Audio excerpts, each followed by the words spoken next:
Hey, how's it everyone? 𝐂𝐫𝐞𝐝 here with another Aether and Iron stream. Happy Wednesday, everyone. Yeah, so when last we left off, we had our run-in with the Baron. That went very south for him. It was very south for a lot of people, I think, in general. And we stopped basically before we found out, I think Cress had mentioned that we should meet at the lighthouse because she had an idea, because essentially, like, you know, no one is actually probably going to want to actually hire someone. Not only has, like, you know, Gia killed Valentine, but now also a Baron. So that probably means she's a pariah. So yeah, we're gonna go ahead and start the game. I was very, very tempted to do should I be in this corner? I do need to be in this corner. Huh.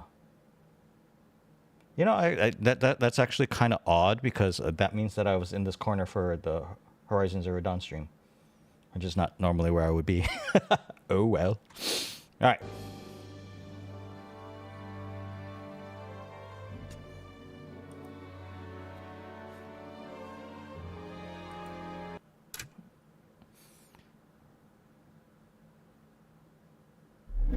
All right. Follow Cress to the lighthouse. I almost said White House. And that's the only mission we've got. Our stuff is fixed up. How good is the prisoner transport? Like...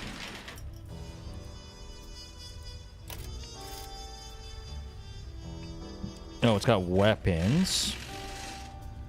And a lot of armor.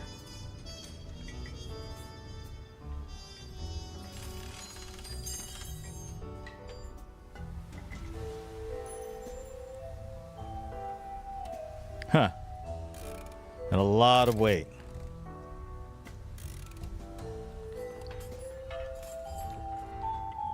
That's interesting. Yeah, we barely got through with the honeybee and the flatbed in the last one.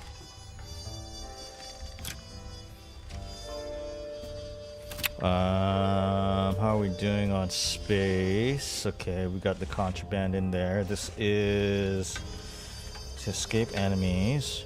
Refurbished turbo engine. Why do we have a refurbished turbo engine in here? I don't think we can put it in anything, can we? Weight 3. This is weight. Oh, we could actually. We could put this.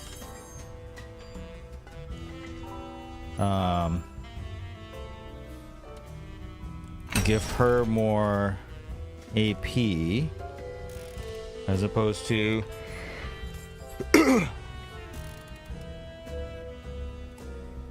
So it's one more AP, which could make a difference. It could make a difference. I don't even remember where we got that. I don't even remember where we got that from. So we can get...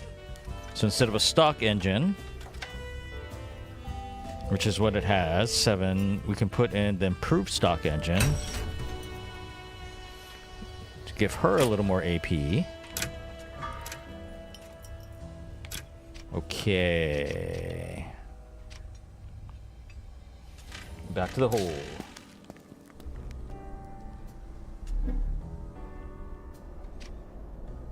All right. The hideout. Wait, we're supposed... Okay. That's not the lighthouse, but... Oh. Smoke and shadows fill a room of maps, radios, and pneumatic tubes. But in the jumble of business, everything still points to a single figure coolly leaning against the far wall. You wanted to know who my sponsor is? Gia, I'd like to introduce you to the underground. The figure steps forward, tall and confident, his voice pouring through the haze like a steady stream of olive oil from a broken cask. That's very descriptive. Name's Apollo Diamond. And darling, We have a lot to talk about. Money!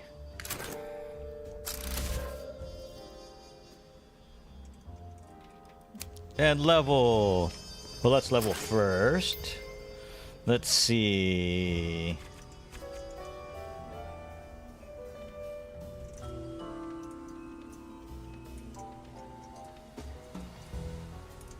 Should we get counter ram just for giggles?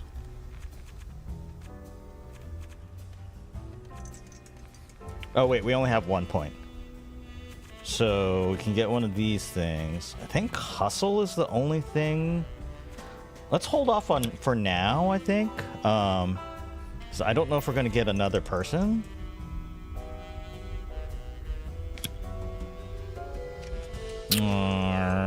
Okay, Apollo, I buy. You've been a very busy little bee, and we've been paying close attention. Your little rendezvous with the madrigals, for instance. Personally, I wouldn't have let any of those cockroaches leave that warehouse alive. You may come to regret that choice. What? You been keeping tabs on me? There's White Street's quartermaster, of course. Out of the picture now, thanks to you. Easy enough for us to buy off the secret police, but making those hard choices, that's what counts. Cress, you've been telling this guy everything, haven't you? Miss Carter told us how you saved this Needles fellow at the General's Gala. Friends stick together.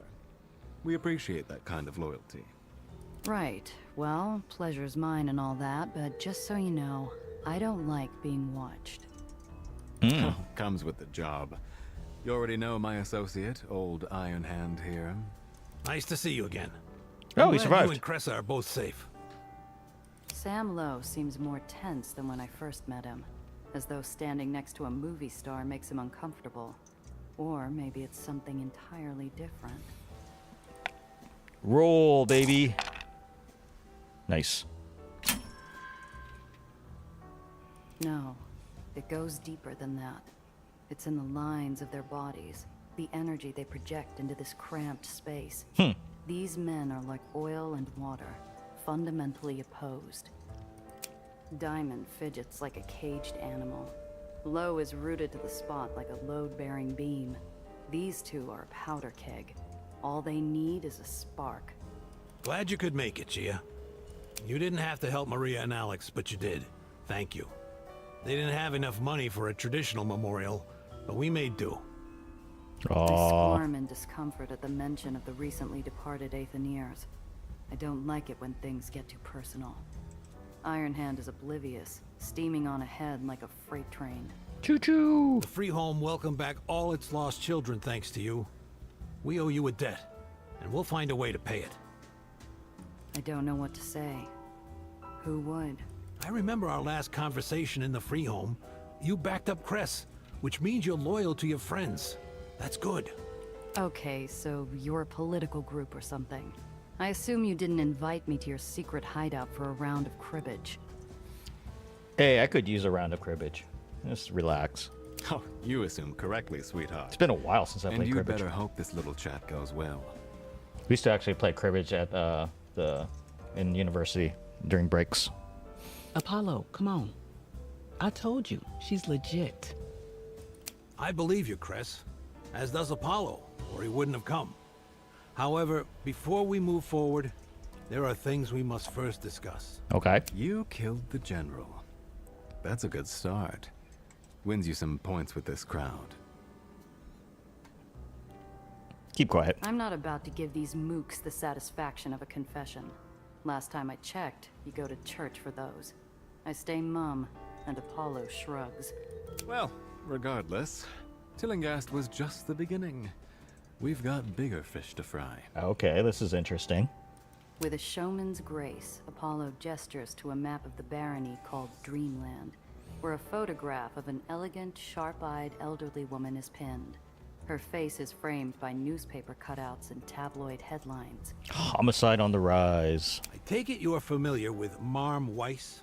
Yep. Sure, I've heard of her. Good. But you may not be aware of the full extent of what she's up to.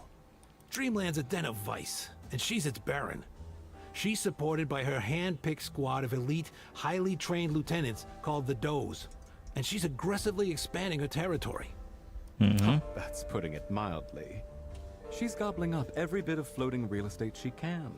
And damn anyone who's rude enough to live there already. She's destroying lives. We can't look the other way any longer. So what are we? Are we like the partisans or something? Are we like the resistance? The resistance. Terrific. And what does any of this have to do with me, exactly? Oh, don't play coy, darling. You're going to help us take her down. Oh, why should I do You got a that? crystal ball hidden in that jacket somewhere? Pardon me? Seeing as you know what I'm going to do before I do it, mind telling me why I'm helping you, Mr. Mysterio? Maybe he's used to trying on different emotions like hats off a rack, because the matinee idol's expression slides without friction into barely controlled rage. As a matter of fact. Iron Hand senses this change in temperature and extends an arm to restrain his partner's sudden surge of passion. He's gonna double cross us somewhere in this game. He's gonna totally double cross us. We'll pay, of course. We know your services don't come free. Damn right they don't. Who's funding this little rebellion of yours anyway? How do I know you'll make good? I've got more money than you've ever seen in your life, sweetheart. And I'm using it to fix this broken city. I'm helping people. What are you doing? Retort with the unvarnished truth. Ignore the jab and If I truth. stopped to care about every rose that gets stepped on in this crummy town, I wouldn't last a day. I don't care about the barons, or you, or anyone. And if you don't like it, you can dangle. Yeah. It feels great on the way out, but my little speech lands at Apollo's feet with a thud. He looks at me with something approaching pity, and I feel fury sting the base of my skull. Sure. Whatever you say. Wow, this guy's a fucker. Gia, I've seen what you can do. We already have someone on the inside in Marm's camp, but we need your help. Try Plenty to for you, see the too. big picture. It's Yeah. ridiculous. Who do these jokers think they are? I'm no joiner. But Cress is right. My rep needs a boost. And I need money. Not for the first time, I throw away rational thought like a pair of loaded dice and go all in. Ah, hell. Fine. I'm charging double my usual rate, though. Excellent. I knew we could count on you. Cress's smile is so small, I doubt anyone else can see it. But it shines like a speck of gold in a fast-moving creek. Fool that I am, I start to think I made the right choice. Okay. Radio consoles sporting complex buttons, dials, and wires indicate the underground spent some serious coin on communications. Makes sense a secret rebel faction would have lines of clandestine contact throughout the city. We're the Rebel In Alliance. the comics, the cops always have photos of the dastardly perps they're chasing pinned to a corkboard. Here, the hunters aren't lawmen, and the targets aren't slab-jawed gangsters with names like Jimmy the Shark. They're the actual barons of our own city. Huh. Okay. Oh, I can do this, and I'll highlight what I swing open the door, revealing a frazzled-looking Nellie, hair and glasses askew. She spots me and her shoulders drop with exaggerated relief. Oh, I forgot about Nelly. There you are. Took me ages to find you. I wanted to... There's an awkward pin-drop silence as she realizes the room is full of strangers, all staring at her. Her eyes collect new data points from all over the room, including the Baron hit list on the wall. Hi, everyone. I'm Dr. Eleanor Reinhardt. Nellie's fine. How the hell did you find this place? You're Apollo Diamond. I love your movies. Yes, what a pleasure. Sam, we need to have a chat about security. Gia, he's a movie star. What's a movie star doing here? What's a movie? I like her voice actress. Ask how she found the secret hideout. How'd you find me? Simple. I reasoned you'd be with Cress. Hi, Cress. I've seen Hey you visit this Strata, dropping lighthouse by to often. drop a like. Have a At good stream. first, Oh, thanks very my working much. hypothesis was this was a hideaway of sorts, but when I started seeing others headed in and out as well, people I didn't recognize, I realized it had to be. Okay, I get it. You're pretty observant, huh? Thank you. Some might even say nosy. Well, I didn't mean to. Too late now, Principessa. Cat's out of the bag. Yeah, she's No part of the getting game. around it now, I guess. Nellie, this is Apollo Diamond. Apollo, Dr. Eleanor Reinhardt. Nellie flushes pinker than grapefruit juice. The kids stared down assassins, gangsters, scrappers, and everything else the lowers could throw at her. But faced with her favorite matinee idol, she's turned to jelly. Nellie's fine. Charmed, darling. You'll excuse me if we skip the autograph for now, Randazzo, is she trustworthy? Probably more than I am. You going to toss her out? Gia, what's going on? I look to Diamond and he just throws up his hands, accepting fate.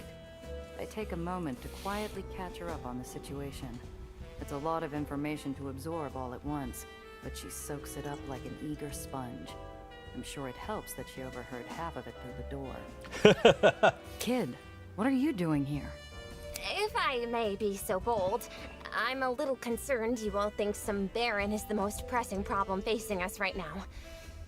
In a matter of weeks, the well is going to devour the lowers, and then none of that will matter. This pronouncement hits the room with clanging dissonance, as incongruous with the existing mood as a sidewalk smooch interrupted by a panhandler shrieking about little green men on Mars. Sam Lowe, the soft-hearted altruist, indulges her. Is it now? And how do you know that? She knows her stuff, boss. She's got Heights education. If we... This is all quite fascinating, but I think we can save the science lecture for another time. No, we can't. Which part of this are you struggling to understand? We need to do something about the well immediately. I want to hear her Come out. on, let the kid talk. She knows more about this stuff than all of us put together. Thank you, Gia. Listen, I'm sorry, but our resources are committed elsewhere. I'm sure you're right about the well, dear, but right now, the Barons are the biggest threat to this city. It seems a little short-sighted, but okay. Fine. If you won't believe me, then I'll show you. Nellie begins gathering items strewn across the table and narrating her thoughts, as though the hideout is a classroom and she's presenting an impromptu lecture. She places the flotsam onto the map in the center of the table. This is the well, all right? And this can represent an island, and another, the lowers. Despite the sudden oddness of this disruption, everyone is listening attentively. Little Nellie, or more accurately, Dr. Reinhardt, is in her element. We all know the well is a concentration of gravity. This here is what you're used to. But it won't stay like this. My projections show the well rapidly increasing in size, and therefore, increasing in power. All right then, I'll bite. What does that mean? The kid's eyes flash to me as she realizes her science speak isn't getting through to this audience. Maybe I can help. Ooh, let's save. Where's our saves coming? Where's our saves coming? Did I lose another manual save? I'll do more money. Oh, that's way in the beginning.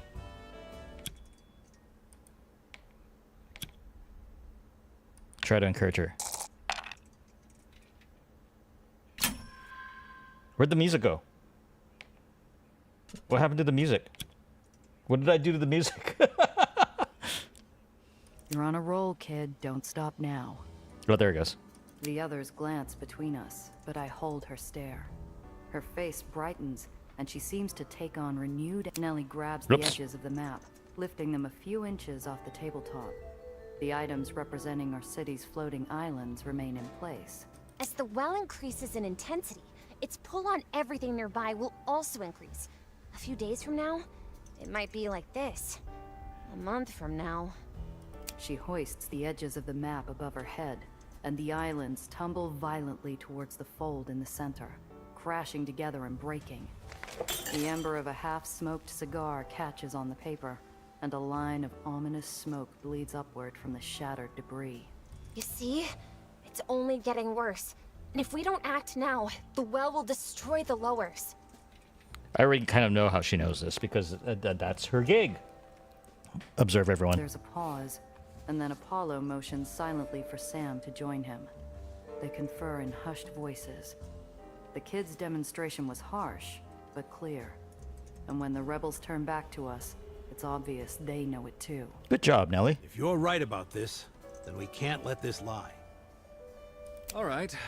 Say we throw out our plans and refocus everything on the word of this little jumped-up college kid. She's a cute jumped-up college kid. Thank you very much. What exactly are we supposed to do about it? I'm so glad you asked. I've got just the solution. Imagine if she had her briefcase. Like, she would have had the solution already. I've drawn up a blueprint for a dynamic Aether inertia subversion emitter, or DAISY for short. She'll fix the well. Oh, wonderful. And this has all been an incredible waste of time. Thank you so much, darling. Now we have barons to deal with. Off to work with you. Chop chop. Chop chop. Oh, I can't construct her yet. I'm missing an Aether core. A Bronson 6X-340 to be exact. Yeah. Let me check my parts bin real quick.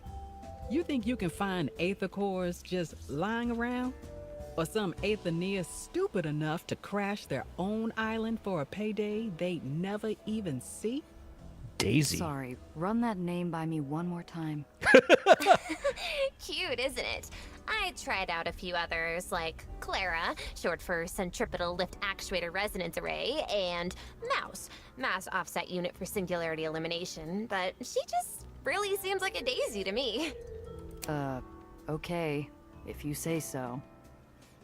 All right, Cress, cool it. Cress, take it easy. You know what she's asking is crazy, Gia. Aether cores are what keep entire islands floating. Even if you can find one. It'll cost a pretty penny, I know. Millions of pretty pennies. Just give the kid some air, all right? Cress throttles down, crossing her arms and raising a skeptical eyebrow. Apollo, what do you think? Is there anyone in our network? Oh, there's Hi-Hat Abernathy, but he's unreliable. The mistress would have been preferable, but she's dead. I suppose there's always 𝐂𝐫𝐞𝐝. Oh dear. Who's that? A power broker based in Little Germany. A baron, until Marm took everything from him. Deadly as a tiger, with some of the most powerful connections in the city. But he might just be the only person who can get his hands on an Aether core. So, who's going to ask him? I think we just volunteered. Oh, and we have a volunteer. Yup. Thank you so much, Gia, darling. Hang on a second. You'll meet with him and arrange a deal. He'll be putty in your hands. I'm sure of it. Yeah, but what do I... Listen, I'm nobody's errand girl. We need to set terms. All right, then, here they are. Get it done, and we'll pay you better than any smuggling job you've ever had. Good enough? Yeah, but I don't even know how much we're willing to pay him. I want to hit him with a sharp retort. Nobody tells me what to do, least of all this candy apple jerk. But we both know he's right, and the rest is just air. I decide not to waste any more of it. Yeah, good enough. In the meantime, we'll reach out to our mole in Dreamland and gauge the situation there. What happened to the second part of this line? They must have changed some of the dialogue and things like that between the recordings and the game being released. Well, that makes 2 new recruits in one day. We've had worse. Welcome to the underground, Gia, Nelly. We're going to do great things together. With that, he turns his attention back to his work. We stand there, fresh fodder for the cannons, dismissed without a word. I shake away my uncertainty and pull Nelly aside. Hey, I enjoyed your little demonstration. Can we talk? Thank you. A bit crude, but I think it served it. Yes, sure. Come by the lab when you're ready.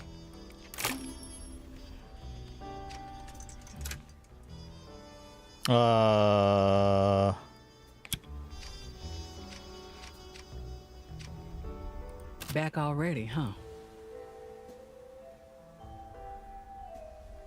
You would give her a record? Here you go. Got it from a ghost on the abandoned Aether rig. This ghost better not be haunting this thing. Both hands on the wheel. Yeah. All right, go to Nellie's lab. All right, we can go back to the hole. All right.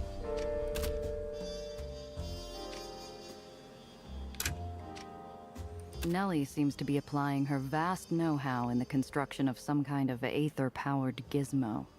I recognize some parts salvaged from Cress's garage, but some pieces and the ultimate function of the thing are alien to me. Nellie's chalkboard is crammed to the edges with physics equations and calculations and all sorts of mathematical junk I can't begin to parse. Anything else?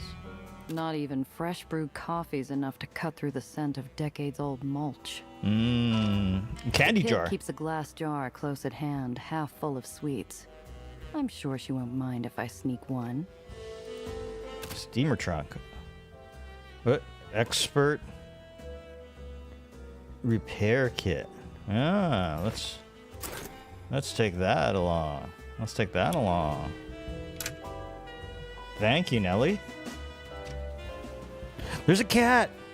There's a cat. I didn't even notice. Hopefully it's alive. Hopefully it's live. Hey, that was quite the demonstration you put on in there. How come you didn't tell me you'd found a solution for the well? I came running in to do just that, silly. Thankfully, we're all up to speed now. After studying White Street's red Aether weaponry and the gun from Banger's shipment, I've had a major breakthrough. Well, don't keep me in suspense. With some effort, it can be harnessed and controlled as purple Aether, or as I like to call it, harmonic Aether. Isn't that exciting? How did you find a solution so quickly? How did you do this so fast? To be honest, many of the initial advancements were made at Olympus Park by my mentors and colleagues. The issue was always heat dispersal, but I think I found a way around that. It was quite simple, actually. So what you're saying is... I'm the best there is. Not to brag or anything. Okay, sure. What exactly does that mean for us? It means that red Aether is quite unsafe, but also has huge potential for amazing practical applications. With the correct modifications, we can enjoy the benefit of its enhanced power without its dangerous instability. Okay. Nellie indicates a tangle of steel and wires glowing from within with a warm violet tone. After a moment, I recognize it as part of General Eli's war weaponry. I was able to convert the General's red Aether weapon into a stable beam emitter. See? Harmonic Aether. A gun? You're giving me a gun? It does Aether damage. It takes 6. Okay. I put this in the storage, trunk storage, I guess. Okay. I'll say it, Doc. I'm impressed. This is really safe for me to use? Oh, certainly. And this is just the beginning. The more you can salvage, the more experimentation I'll be able to do in my free time. Okay, so let's just knock over a couple of the Baron's old forces. Thanks, Nellie. This is great work. You're so very welcome. But if you really want to thank me, I'd like to come along to meet this 𝐂𝐫𝐞𝐝 person. Nuh-uh. He may have had his wings clipped when Marm took over his barony, but he's still got claws, and he keeps them sharp. You don't want to be anywhere near him. I can handle myself, you know. I know you can, kid. But he's the type to slit your throat as soon as look at you. And you're too valuable to put at risk right now. Answer's no. Come on, I insist. Can you distinguish an Aether core from a venting filter? You'll need my expertise, or else he might swindle you. It's true. It's true. You are the expert, and he is a swindler. Guess I can't argue with that. Excellent. Oh, it'll be fun. Fun. Fun. Meeting violent swindlers is fun all of a sudden. Okay. Of course it will. See you soon. Find someone that can supply an Aether core. Nelly has researched new technology. From time to time, Nelly will research new Aether tech and make these items available to you. It is worth checking Nelly's lab when visiting the hole. Alright. Meet Miss Randazzo. Rough skies today. What else is new, huh? Listen, I need a ride to Klein Deutschland. 𝐂𝐫𝐞𝐝's turf. A rabid dog on his best days. And now he's cornered. Foaming at the mouth. Why would you ever want to go there? Ask if the rumors about 𝐂𝐫𝐞𝐝 are A true. lot of rumors about him. I heard he's into all sorts of skullduggery. Then you heard right, girl. He's got eyes all over the city. But if his territory's been taken over by Marm, he can't be that dangerous anymore, can he? It's the wounded animal what bites the hardest. You ought to stay away from him if you want to stay upright. Not much chance of that, I'm afraid. Well, then take this. No use for it myself. Might be you can butter him up a bit. Frog hands me an antique compass, stamped with a German manufacturer's label. Despite its age, I can see my reflection in its clear, burnished brass. Okay, All right. let's go. All aboard then? Not yet. Let's check. Okay, where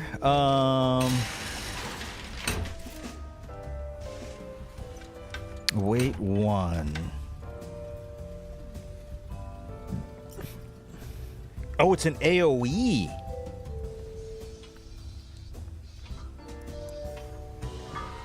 It applies Aether fire for 2 rounds. So instead of... So it's 2 rounds of Aether fire. So it's 6-4 and it's a long range. And everything in the line.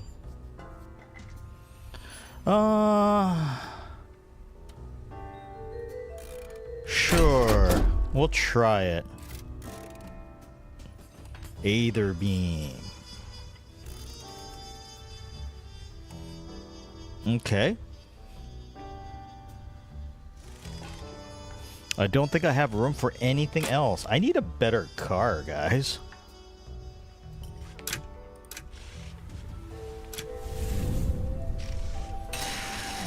Because, like, can we... See, I only have 1 Gatling gun, and it's facing backwards. So this isn't actually that useful to me. I only have 1 heavy weapon. I'll put this back in here.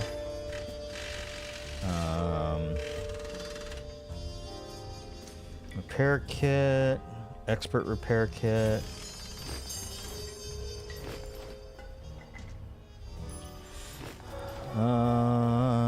Okay. She probably doesn't need to be hauling the stock engine around with her. She's also got nitro. Okay.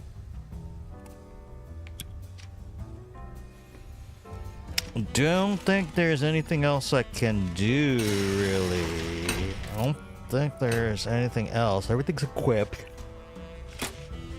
Let's just double check. So she's got a flamethrower that I didn't really use that much this last time. I think I did, actually, a little bit. She can heal. She repairs 2 at a cost of 3. She's got weaken, increasing incoming projectile damage.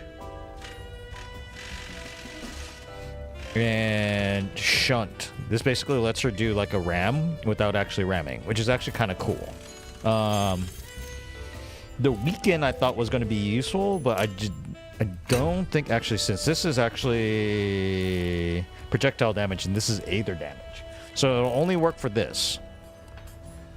Which is still useful, but not as useful as one would hope. Alright. Where's my save? More money.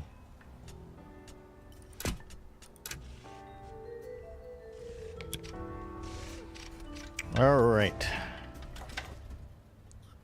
I keep doing that. I keep pressing escape and going into the menu. Oopsies. Ah, let's see what our pretty friend has. She's got a grenade launcher, so we could actually use that big thing if we wanted to. Medium storage compartment. Bracing repulsors.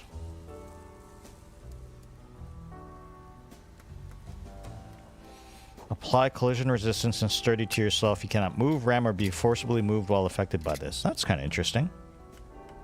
Nitro repulsors.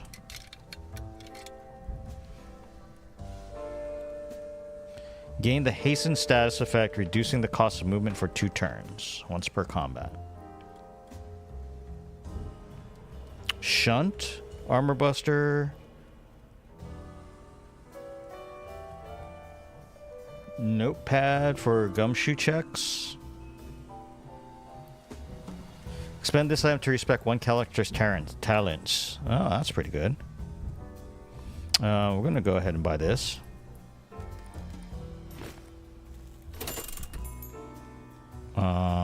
Medium storage compartment, small concealed, machine gun, repair kits.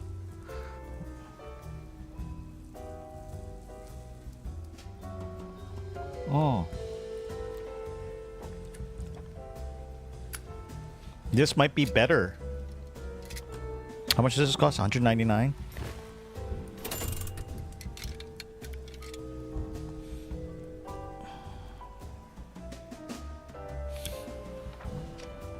Back so soon. That's so fine. long. All right, let's actually. We've got the jumping repulsors, which is a. We can use efficient repulsors, but then, because I don't know if the jump is that useful. We didn't use it at all, really, actually. Although I kind of want to, because she's got the ability to use jump at a cost of 0 AP, so we might as well keep it on there just in case it becomes useful for maneuvering. I guess you can jump over, like if you're on one side of the car, you can jump over to the other side or something. Maybe.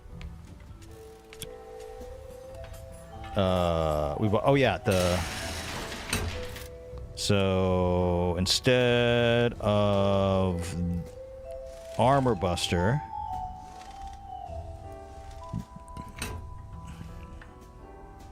put the weapon tuner on.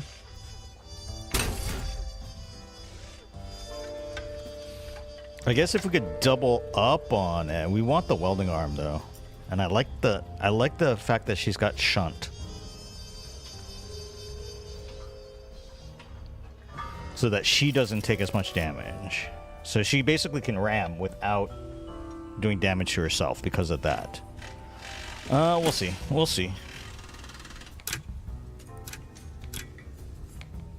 Alright, let's save so though in case we die horribly that we don't have to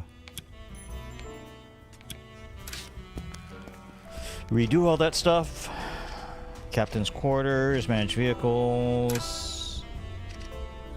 Let's check out the apartment real quick. I can last one more day. Sure you can. You just keep telling yourself that. I've got stuff to sell too. I mean, I don't probably need that rusty pistol. All right, off we go.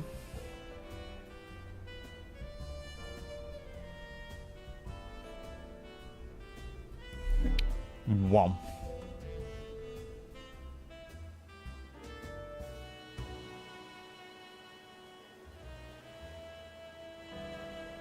Welcome to Dreamland. All right. Where are we going? Oh. Spritzing House. We're here. The Spritzenhaus Beer Hall. New York's own little slice of Bavarian cheese and Killmeyer's personal haunt. Little Germany's a veritable forest of no-good varmints, and he's the biggest one with the sharpest claws. I should step carefully. Got no interest in getting scratched. I've heard they have soft pretzels. I can't wait to try one. We talked about this. You're staying put. Okay. You're right. I'll just listen to my radio shows. Don't be long. I'll bring a soft pretzel if I can remember. Nellie switches on the radio and tunes the dial to some torrid-sounding drama.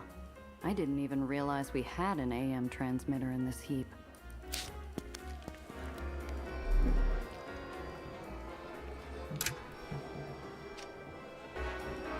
Drinking Pair of contest. patrons stare each other down over a pile of cash. Let's drink. Pair of patrons stare each other. I pull up a chair and place my billfold on the table to show them I'm flush. I watch as their greedy eyes fix on the money. Can 3 play at this game? The other players nod their assent, and a moment later I flag down a hostess for a drink.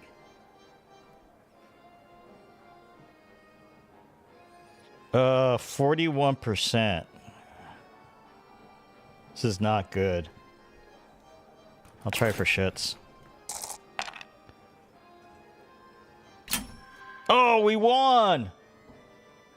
The competition is fierce, but too fixated on the money to play their cards right. Thanks for playing, boys. I appreciate your contribution to my retirement fund. Nice, I got The $160. bartender here at Spritzen House serves up more than a stiff drink. If it's guns and it's stolen, he's the man to see. There's no better place to pick up a little contingency plan for a run gone sideways. He serves the shots, and I am not talking schnapps. Show me what you've got. What the hell is that?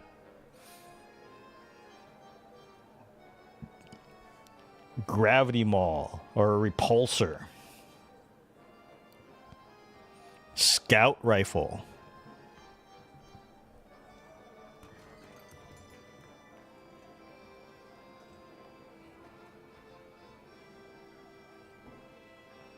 Weapon tuner? Okay, we already saw that.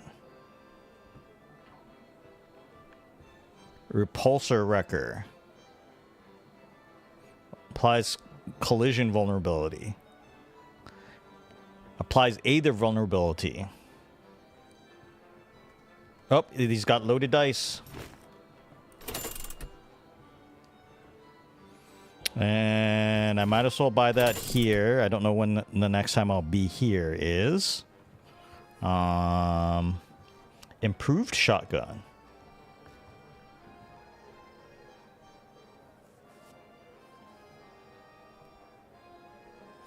I kind of want the scout rifle, except I don't want to spend anything right now.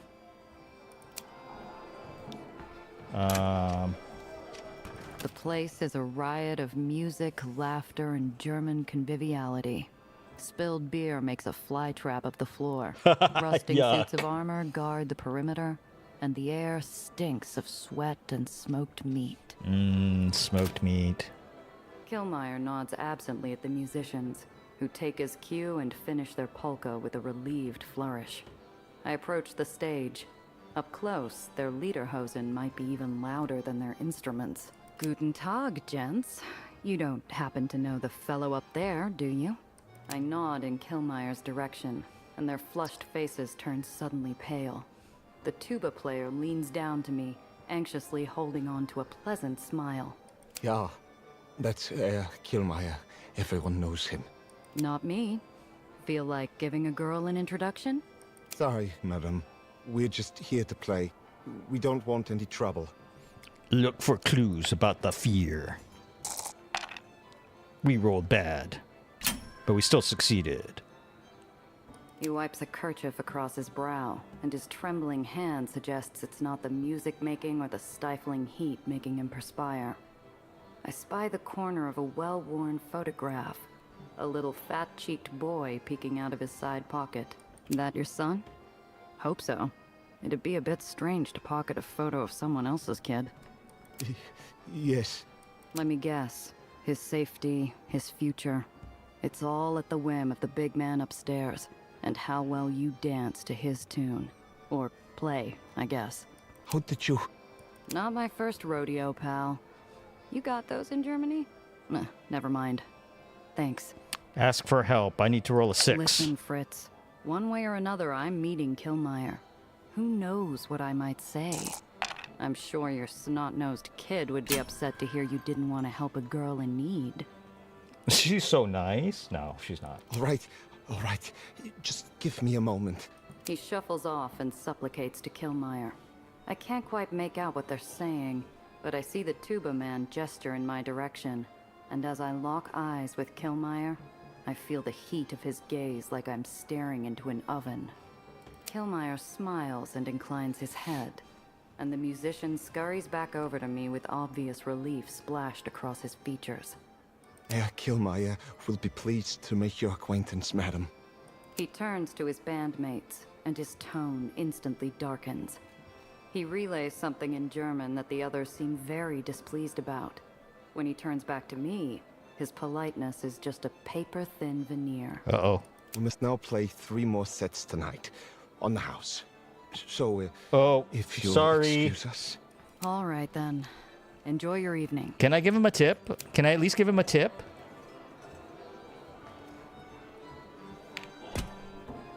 Let's quick save. All right.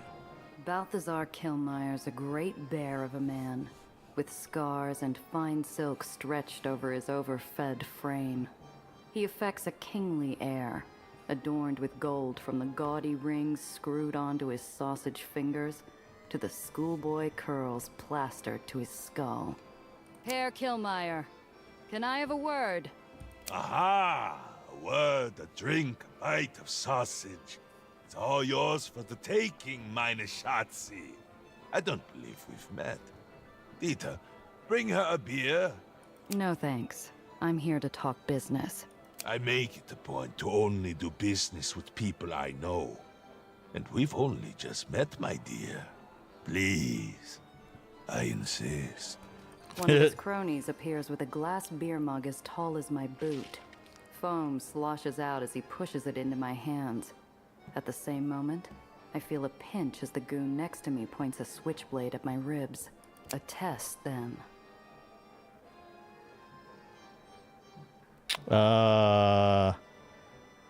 Disarm him. My animal hindbrain kicks in, and I instinctively grab at the goon's knife before sluggish human logic can catch up.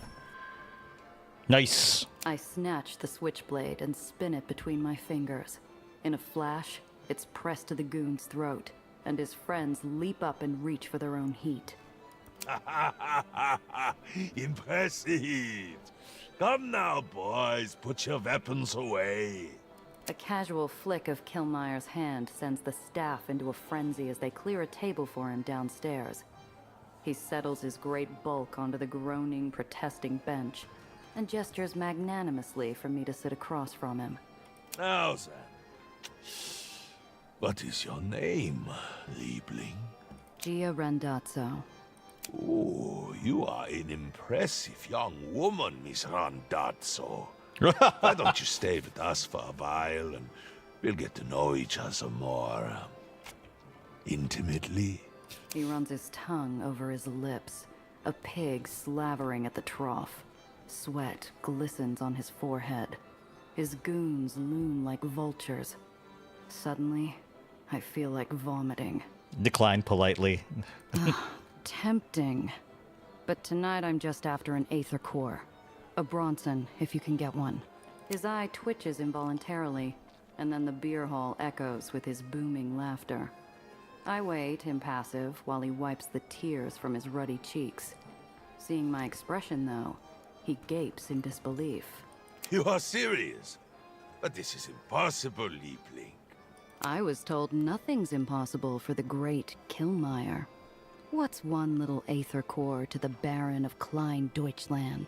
Ah, as susceptible as I am to flattery, I am also not a fool. It is true. I can get anything I want, but nothing comes free. And what you are asking, it carries a high price indeed. Of course. Name it. Straight to it, eh? Very well then. 100,000. I'm afraid that's not going to work for me. Oh? And why not? Who do I look like, Apollo Diamond? Come on, be reasonable. I think I have been more than reasonable with you, Shotzi. These are my terms. Take them or leave them. Ask about Marm. Let me ask you, how well do you know Mar Magdalene? The air pressure drops around us, squeezing 𝐂𝐫𝐞𝐝's goons into their collars. I can Maybe that wasn't the best practically idea. feel my ears Maybe pop. that wasn't the best idea. You are new to Klein Deutschland, Liebling, so I will excuse your mistake. We do not speak of Frau Reiss here, except to curse her name. Ah, I see. Must be tough having your barony stolen out Whoa. from under you. I get why you'd be sore. This is why she's not a politician. I'm pushing my luck. The fat man draws in breath and expands, like the next thing out of his mouth won't be words, but a jet of flame. I caution you, Fraulein. You amuse me, but my patience has limits. Understand this. I will have my barony back from that elderly witch, and if you speak of her again in my presence, they will be your last words. Okay, take it easy. I get the picture. Okay, I guess we agree. You got a deal. Excellent. Give me some time to find your little trinket. In the meanwhile, you are free to enjoy the accommodations here. On the house. Thanks. And just so you know, I'll have an expert verify the part's legit before you see a single dime from me. I would be disappointed if you didn't, my dear. Thanks for your time. I've got to go.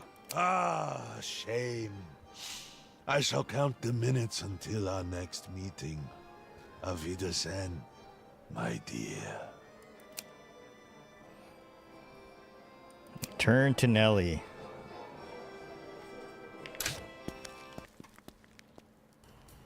She better still be there. The air outside, thick with pollution and city grime, is still a welcome relief after the stifling choke of Spritzenhaus. The feeling passes quickly as I notice my ride is empty. Not a physicist in sight. Nelly? What the hell? The radio's still playing, but the kid's nowhere to be seen. Instead, all that's left is a scrap of paper on her seat. Nellie's note is cryptic, written in a frantic hand. I can barely make out the details. Something about hearing an urgent message on the radio and heading to Ellis Island. Damn it. That kid will be the death of me. Ellis Island.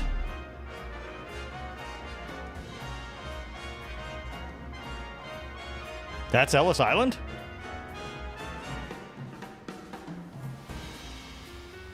Okay. We'll save again.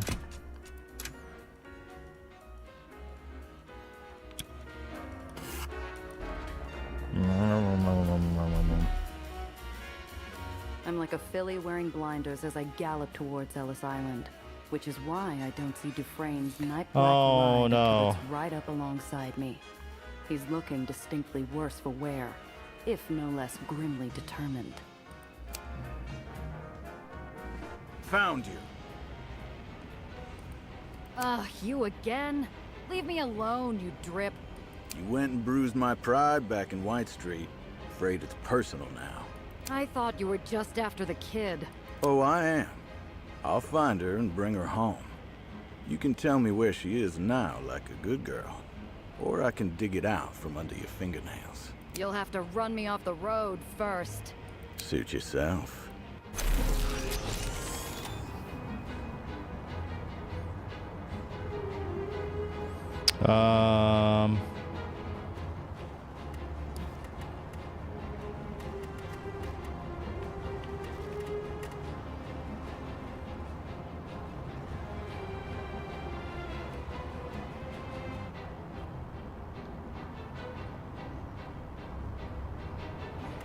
Oh, there's either line. What?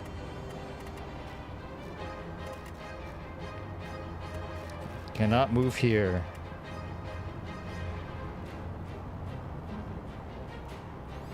slow aura.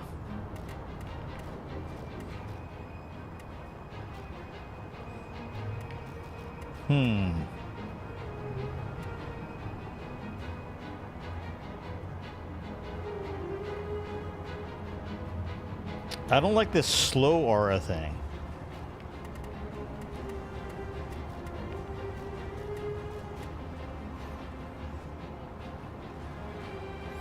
Hazards falling your vehicle take 5 damage. He's got 32, huh? How far does this go?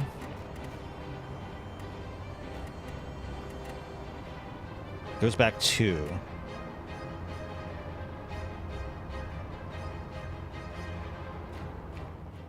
Oops.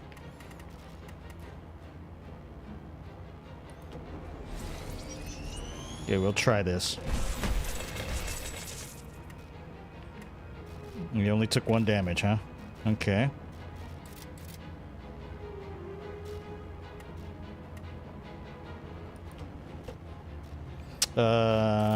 Jump.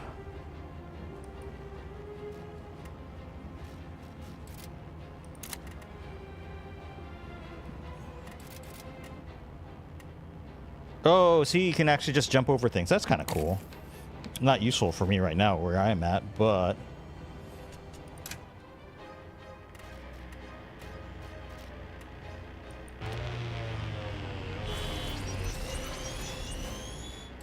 Okay, 3. So let's go ahead, tune weapons.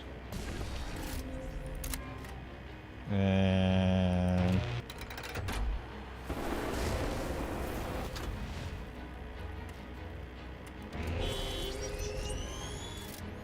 and end. Okay, let's see what he does.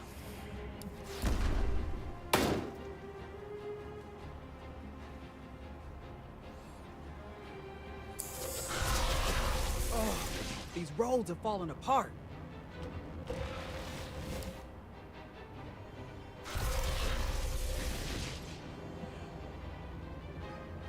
What is that? A guard. Okay.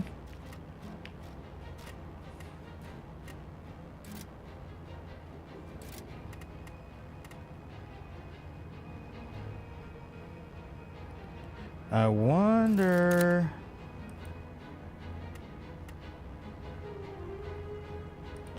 if I can... I can't shoot him.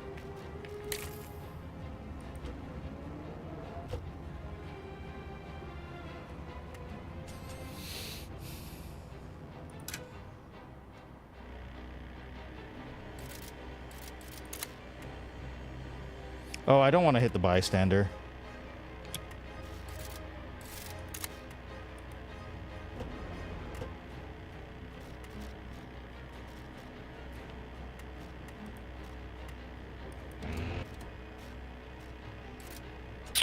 Seven. Don't have enough AP to get up there, huh?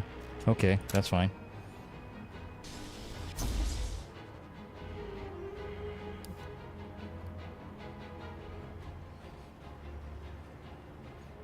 It is really hard to see what's happening with this road.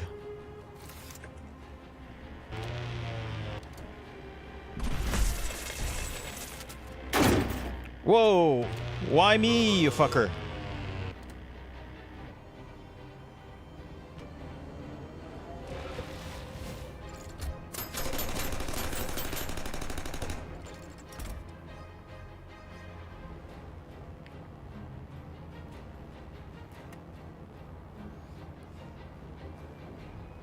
Okay. Well, we can also move here. That'll take 7, but then we can't shoot our gun.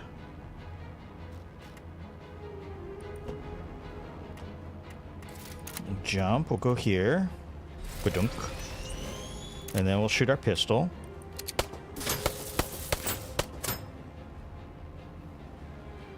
And then we'll knock him over. Or try to knock him over. Yeah, ram him.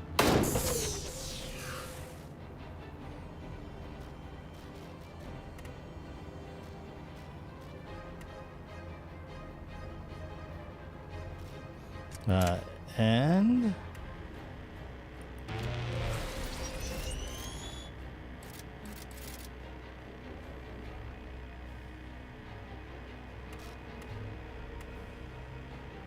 Oh shoot, you know what I should have done? I should have done this.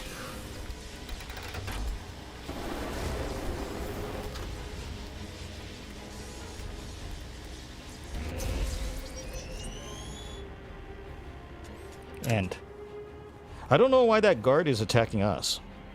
It's yellow, it should be on our team.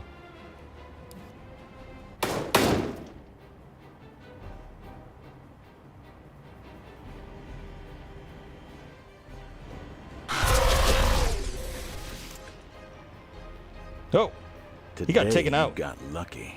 Something else needs my attention. Besides, no sense killing you in such a public setting. We'll meet again, smuggler. The guys, some of the people, like the rumble in their voice. Part of it's actually probably like proximity to the microphone and like really lowering it, but got some neat resonance. You better hope we don't.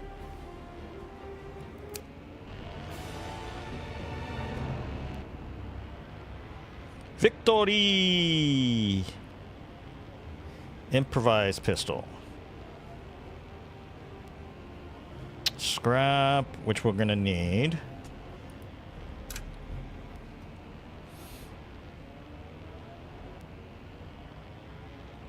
Move all to Cress. Wait, no. That was not what we want. Sort all. I thought move all to Cress meant move all this. It meant move everything that's in all of your different things to Cress, apparently. Which is not what I necessarily thought it said. But that's fine. That's fine. She's got more room anyway. Wad of grease. This is contraband, so that'll go there.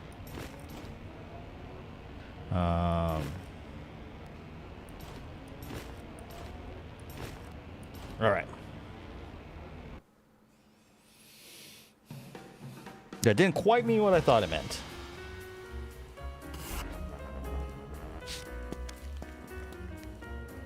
Okay, where's Nellie? I suppose the main building would be the first place to look.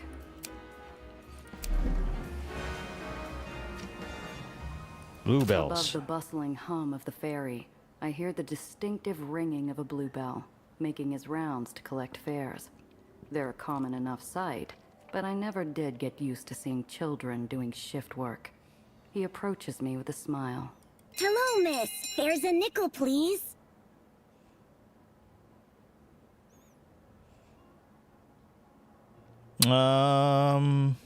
Sure. I hand the kid a nickel, which he deposits smoothly in the barreled coin collector at his waist.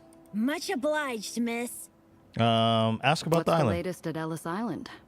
You didn't hear it from me, but the hubbub is there's some disagreement between the Bengali League and the Dresden Coalition. They're both fighting for space at the docks on account of the war. The Dresden Coalition? How's a kid like you know so much anyway? Part of the job, miss. Spoke to a fellow from Calcutta the other day. Some kind of delegate, I think. He seemed real sore about the whole thing. I said to him, we got space here for everyone. And what did he say? He said this is supposed to be the land of opportunity, but some folk get more opportunity than others. True. You think that's true? I reckon he's right, miss. But I do believe New York can be a home to anyone. I believe you're right, kid. That's fine. See ya, kid. Have a nice day. A shattered concrete base and a broken heel is all that's left of the Statue of Liberty. She fell into the well years back, and nobody's seen her since. Something about it reminds me of a poem I've probably forgotten. Immigration hub, okay. Ellis Island's immigration hub, where the American dream supposedly begins. A lot of huddled masses. Not a lot of breathing free these days, though. Passenger liners shuttle people in from all over the world, and smaller ferries escort them to their new homes in the city's baronies. All right, go check out the place. One family in particular seemed to be half asleep on their feet. Seeing the hardship of their journey, I'm suddenly a little girl again, standing just where they are, feeling just as tired and just as scared.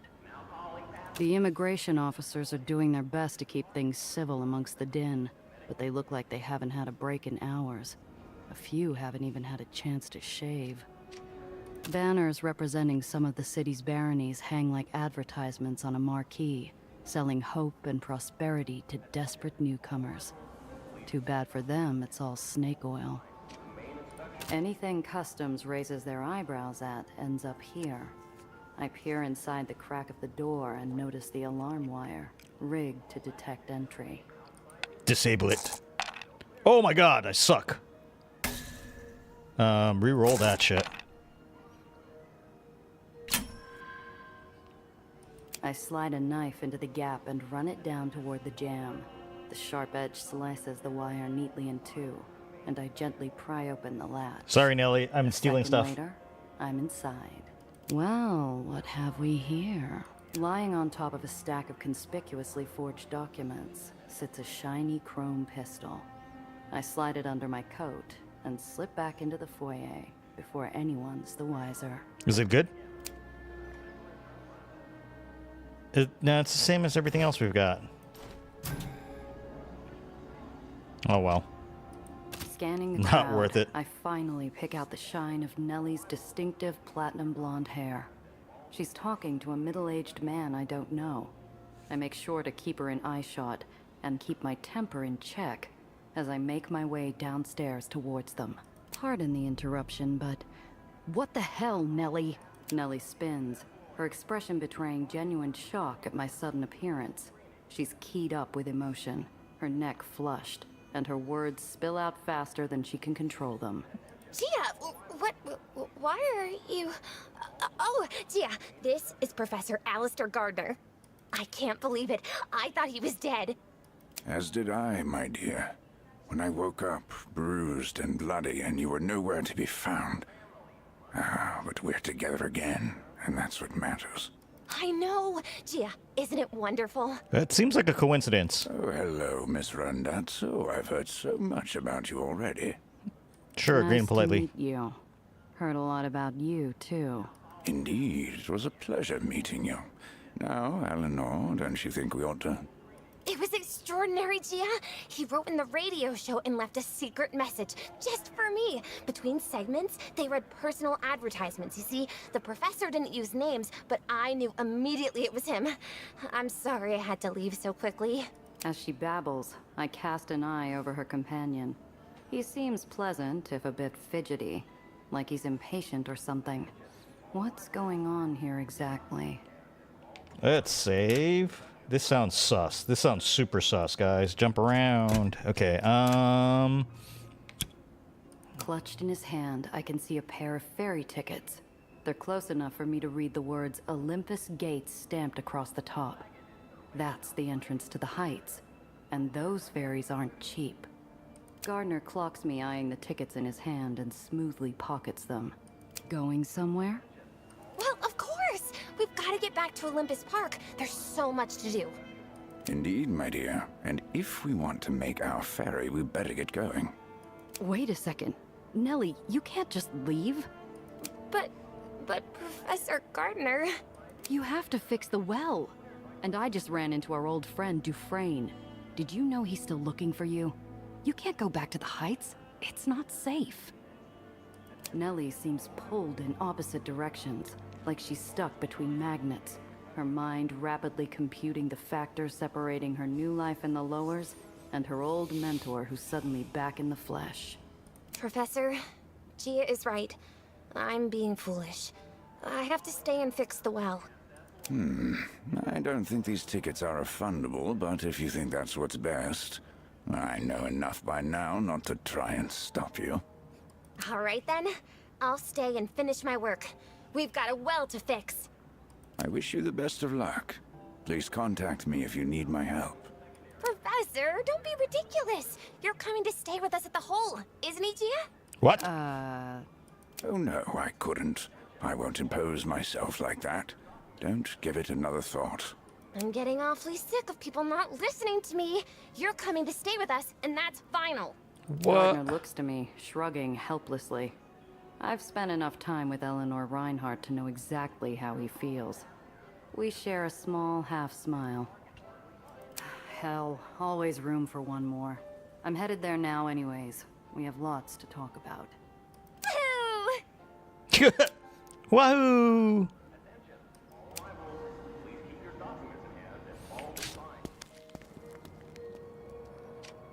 All right.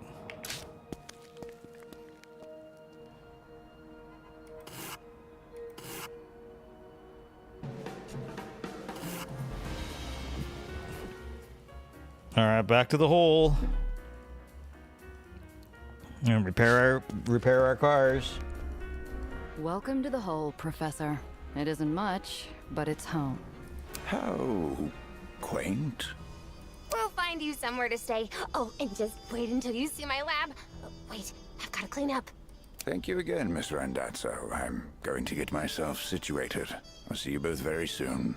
As he totters off on his cane, the kid turns to me, her eyes sparkling like twin gemstones. Thank you, Gia. I can't tell you what it means to me to have him back. Enough to run off on me without a word? Oh, of course. How thoughtless of me. I'm sorry, Gia. Did you get my note at least? Well, you did find me. I had no choice. I had to go. I thought he was dead. You understand, don't you? I feel two spiteful wolves circling each other within me. The kid's lucid, pleading stare makes one thing clear. My next words will burrow straight into her heart. Ask Nolan to think more about others. Advise Nolan to think more about herself. Yeah. Look, I get it. If I had a chance to see my Zio Alfonso again... But kid, you're in it now, understand? You've started something that can't be stopped, and you're the only one at the wheel. I think you have to finish this, but you shouldn't listen to anyone, me included. Decide what you want to do, then do it. Nice. Nellie smiles, and my whole world lights up like fireworks. Thank you, Gia. I really needed to hear that. Especially from you. Aww. I got my moments. Nellie Aww. practically sprints off to rejoin her mentor, and I adjust my hat before setting off to visit our resident movie star. Well, and fix up our cars.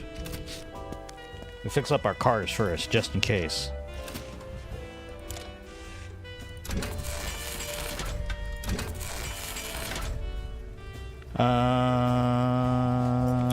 Let's go take a look to see. I doubt Tayana has anything new, but double check. Oh, and we do we have another pair of lockpicks? No, so we'll need lockpicks.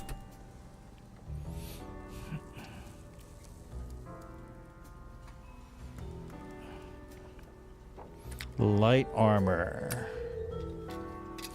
Actually, now that I think about it, it's not gonna matter if I put anything.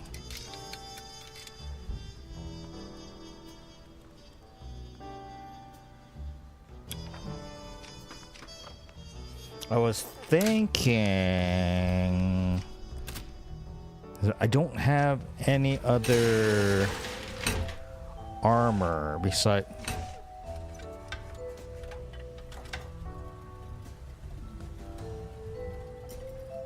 One, two, three, and yeah, that's not enough really to actually. I like having the jump there, so I might as well keep it just in case. It's also 0 AP for us, so.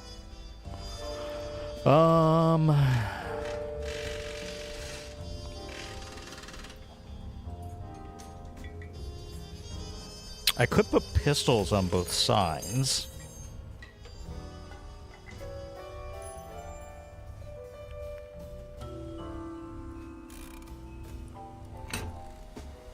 Or a machine gun. Oh wait, no, I can't put a machine gun. That's too heavy. Let's put a shotgun. 5.5. Yeah, I don't know. Improved pistol. Improved pistol.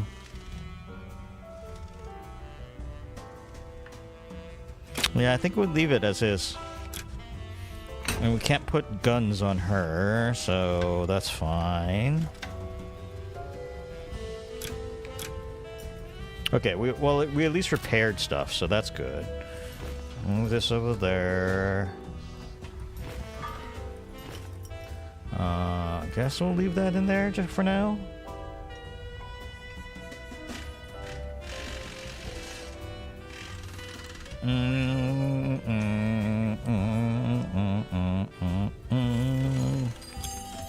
All right. Hey, Ignis, how's it going?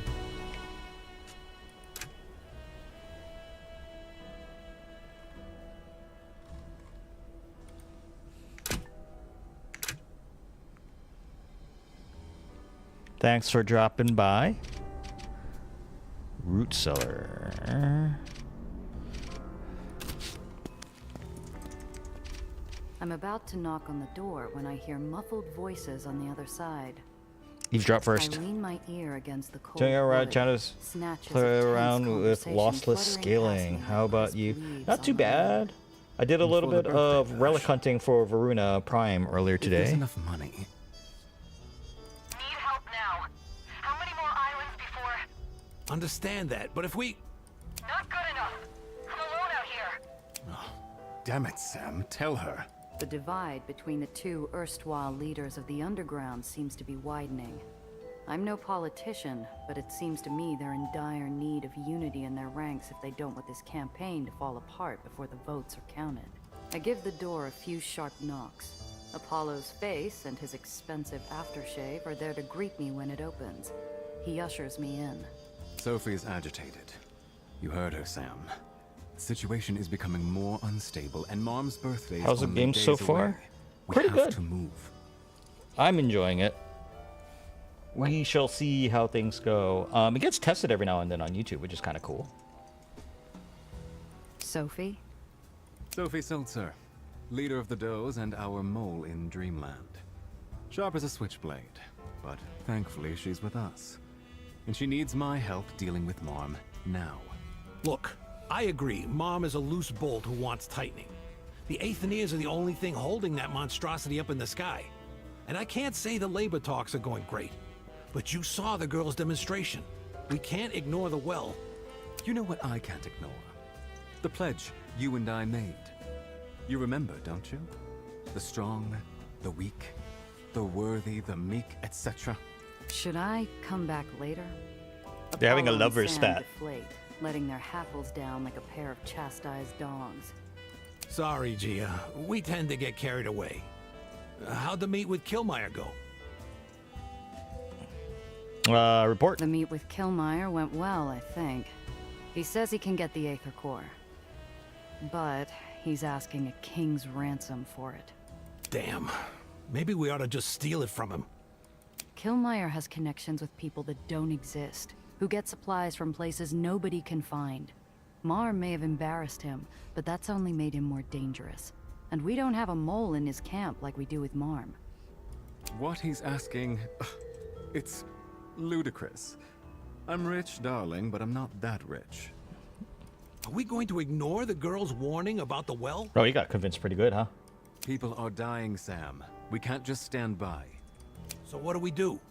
Countless more lives will be lost if we don't consider the bigger picture. We need to reprioritize our plans. How about I'll we say do both? This much for sure, gents. We don't just sit here flapping our gums about it. Apollo looks ready to lash out at me. But at a stern look from Iron Hand, he thinks better of it, and the pair cross their arms in unison. The squabble that had been building like a storm front above our heads dissipates.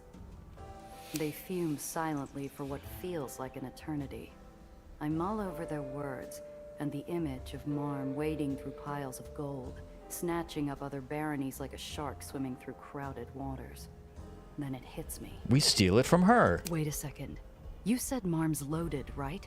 Gold, treasure, the works? They nod at me in sync, Tweedledee and Tweedledum.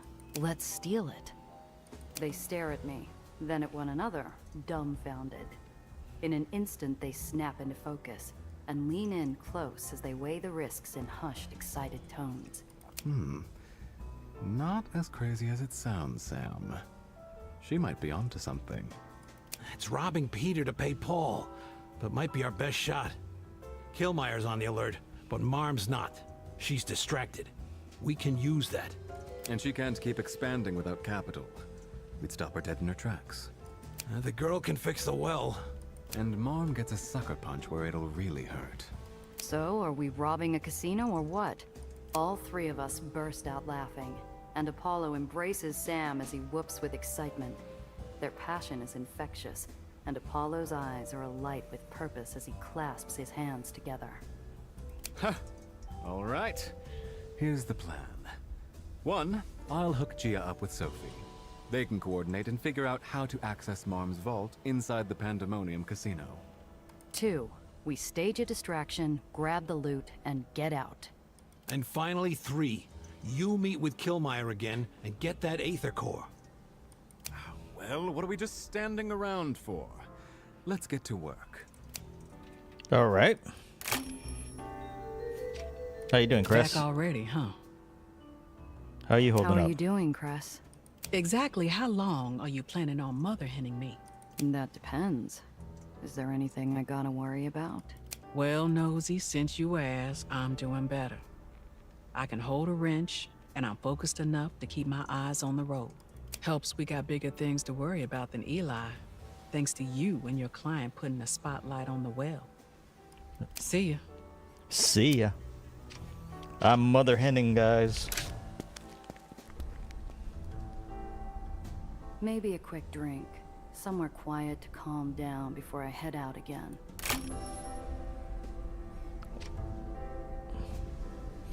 The Root Cellar, managed crew. I enter into the old tavern, one of the last vestiges of when this island had more radishes than people. Cress works at an old radio in the corner, and Thomas spit shines a glass at the bar. This damn thing won't work. Huh. The man sits sanguine at a table, sipping something warm while reading a book.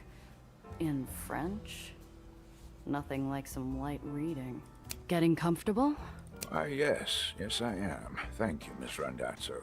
I appreciate you asking. Not what you're used to. No, but it's... I'm glad to be near Eleanor.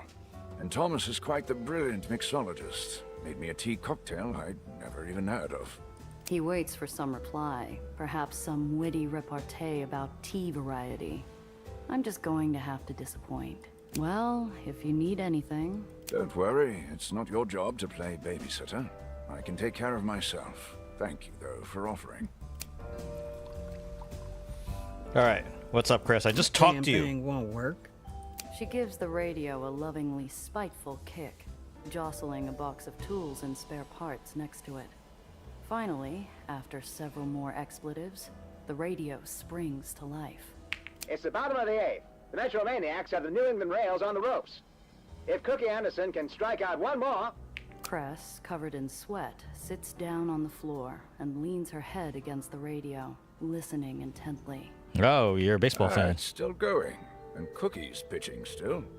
I bet you $5 that he walks the next bat. Cress gives a small smile and rolls her head to face Gardner. I'll take that bet, old man. It's your money to lose. And it's a strikeout. Cookie Anderson sends us into the 9th. If the Maniacs can hold on, they might have a shot at the World Series. That's unfortunate. Looks like I owe you. But if you're still confident, how about another friendly wager? My rails against your Maniacs. I bet we come back and win it all. Down one, with Butters Dickinson up next. Hope you brought more than that fancy suit of yours, Gia. Want in? Easy money. Can I not? All right. I'll side my rails against your Maniacs. We'll go with the Metro Maniacs because that's Cress's. You just love the rails because they always win. True fans don't need wins to support their team. Wow, you had to actually just bring that in, huh? The Maniacs also win, Gia. They're gonna win tonight. Your loyalty is admirable, but in the end, the result will be the same. And without a single base gained by the Maniacs in the top of the 9th, The rails are only down by 1, and it's up to Fatty McDaniels to win it from the rails here on the bottom. Sweetbread Bailey is on third. Now, I'd hate to punish a fellow fan over team loyalty. If you want to pull out now, I'll let you out with the bet. We can chalk this all up as a fun little game. Nothing more. Do we look like fake fans? Fight and die. Fight and die. And it's going, gone! Fatty McDaniels has done it! And Bailey comes home. Ladies and gentlemen, what a comeback! And here comes Fatty now. Gardner looks quite pleased with himself as he nuzzles back into the pages of his book. Sorry, girls. It was inevitable. Wait, what happened?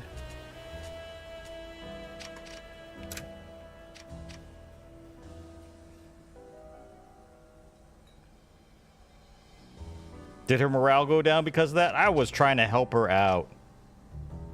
What's Tayana doing here? Zdravo. Oh, I can buy stuff from her in here. Doviđenja.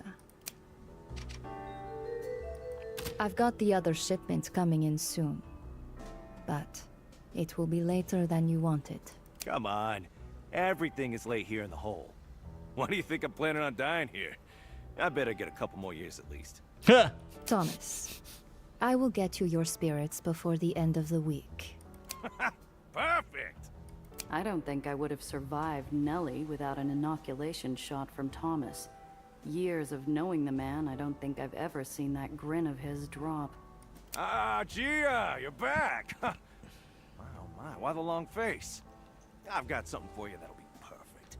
He slides me a drink of something bitter and earthy with a side of peanuts. Peanuts.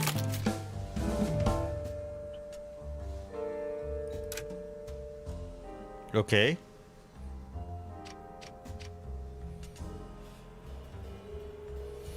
All right, I guess. All right, I guess that was the entire thing there. Anything new? Doesn't look like it. Okay. Although it does have bracing repulsors.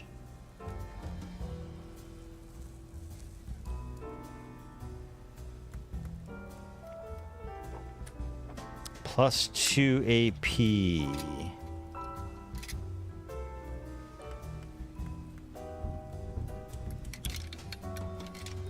Should I buy that? I'm wondering if I should buy that. I mean, having different options. Cannot move, ram, or be forcibly moved until the...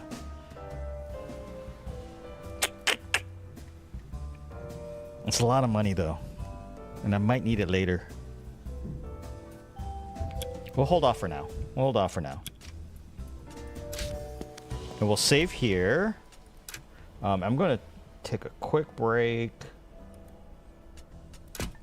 Use the bathroom.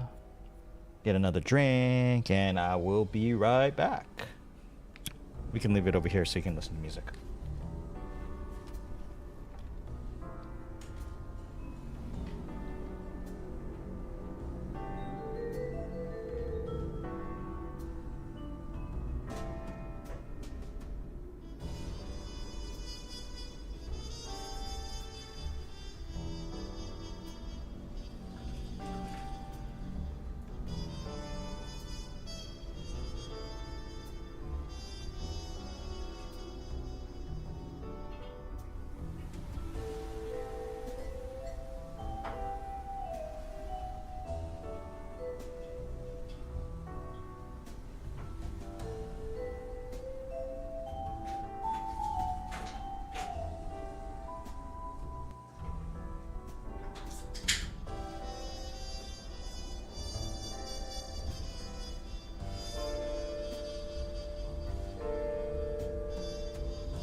All right, back.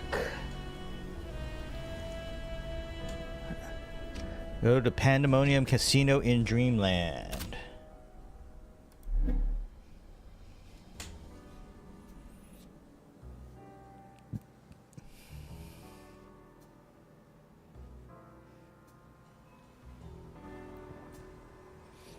Over there? Okay.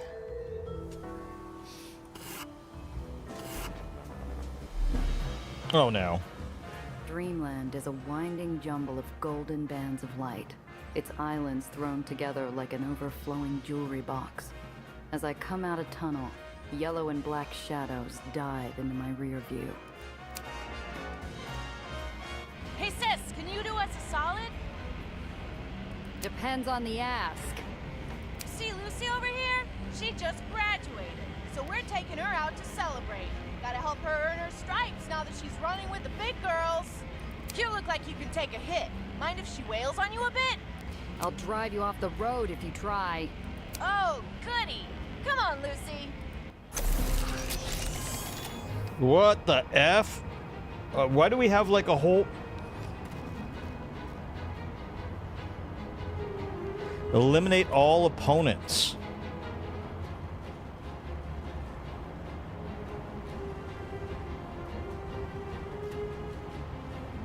Huh. Well, here's what we do. We jump. We ram. Move back. We ram.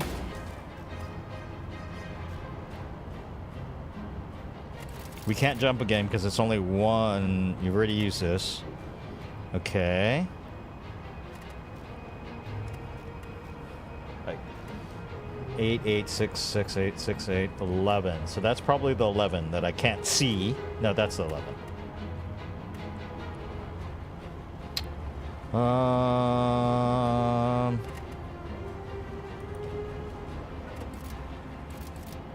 Oh, I've already... Fine, here. Alright, and Cress, you can do the same by knocking these folks over.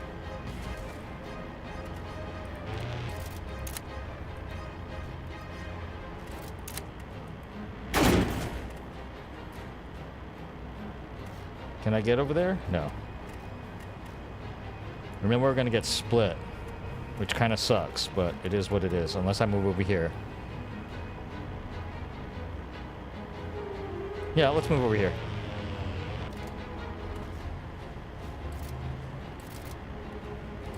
And then...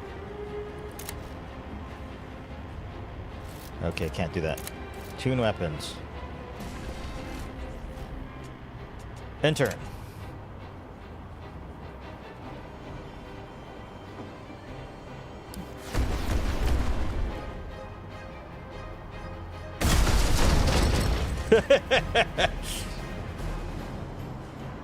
That was too close for comfort. This place is falling apart, fast.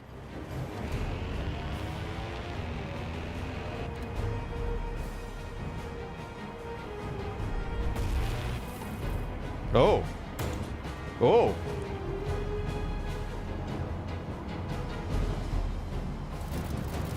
I can use this now.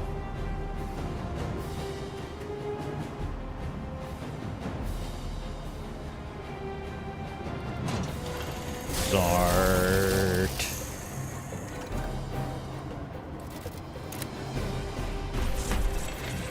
Bunka, bunka, bunka.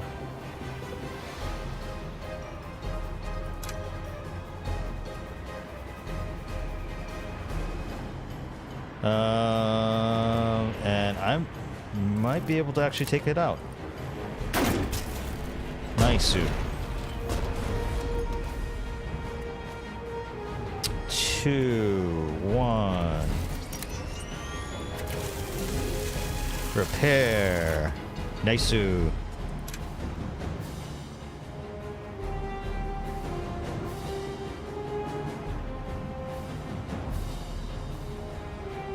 And we're back.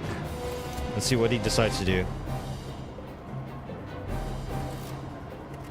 Nothing.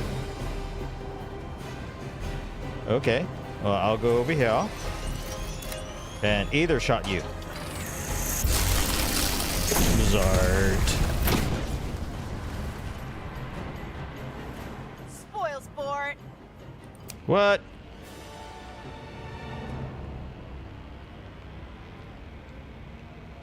That's a lot of stuff.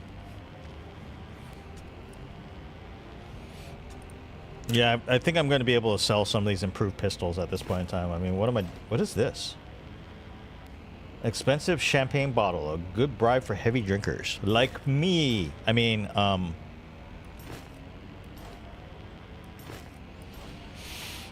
kind of want to.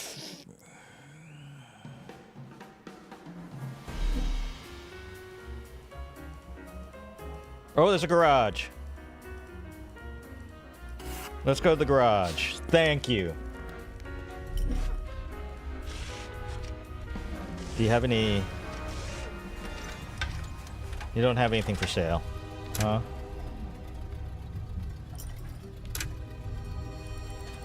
I think normally this would be a shop, except it doesn't have anything on it.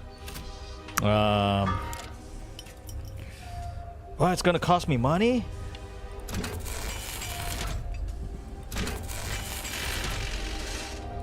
Okay, that Aether gun is actually kind of cool.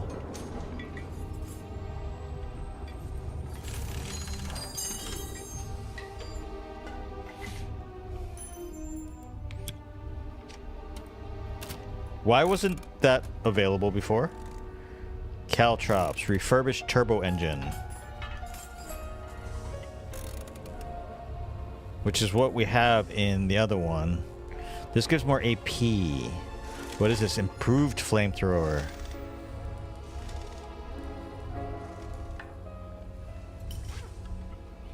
Bulletproof panels.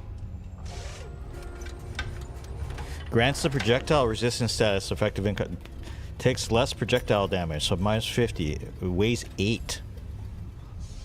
Oh, that might be useful.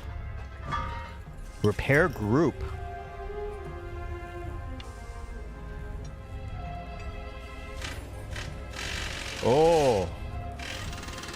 Oh, we might have to get some of this stuff, guys.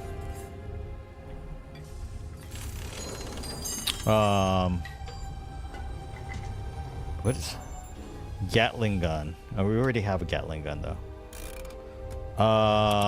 Can I get to my stash? I can't get to my stash here. That's unfortunate. I kind of want to go back to the hole. Drop stuff off. So, yeah, I don't have enough room actually to do what I want to do here. Well, actually, so here, we can do this. Move that there. I think we can sell, we've got a lot of those. We want this. We want the bulletproof panels. I want to put the bulletproof panels on Cress's flatbed, I think. Maybe. I do want to put it in the refurbished turbo engine, though. So, we get that. Sell this.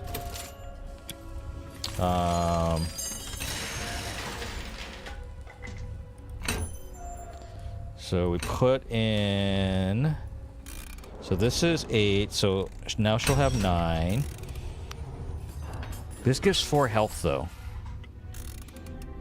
And she doesn't actually have the weight to be able to put that in. Okay, so we're not going to do that.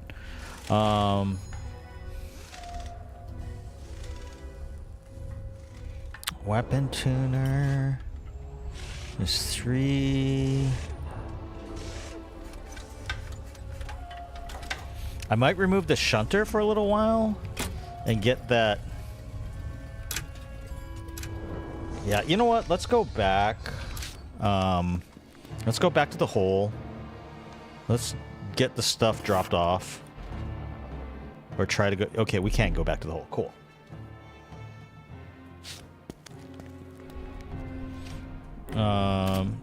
Unless she's starting to sell these same things. No, she's not. I do want to keep the improved stock engine, but let's sell this.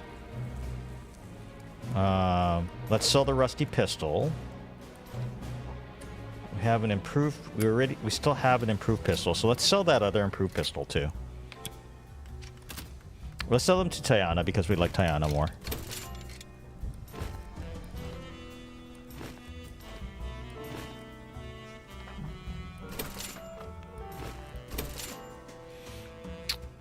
Okay. Here, have a poker chip too. Cool. All right. Now I have $401. Now we go back here. Go to the garage again.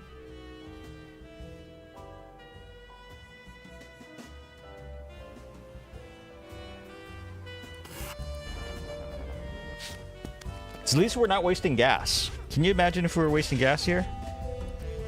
Why is it the... Where'd the shop thing go? Okay. See, I have to... That's gotta be a bug. That's gotta be a bug, guys. Because it's like... You saw how I tried to actually, like, click on the shop and there wasn't an icon there? I had to go into this part to actually open it up. I kind of want... the welding station and the improved flamethrower, which I can afford both of them.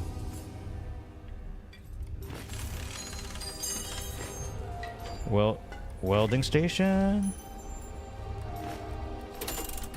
and improved flamethrower. Cool, and that might be it for now. The bulletproof panels might be neat. I don't know how much. I'm sure we'll be able to see some more later on.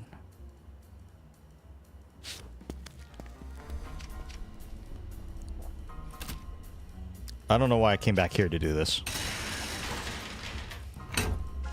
So let's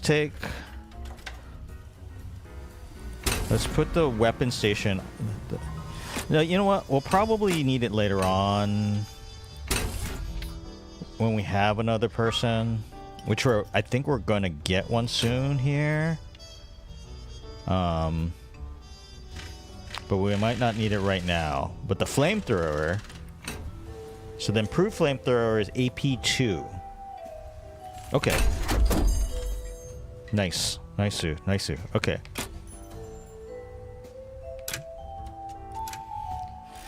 Alright, let me take this flamethrower, we'll put it in here for now. Oh, we need to put the shunter back on.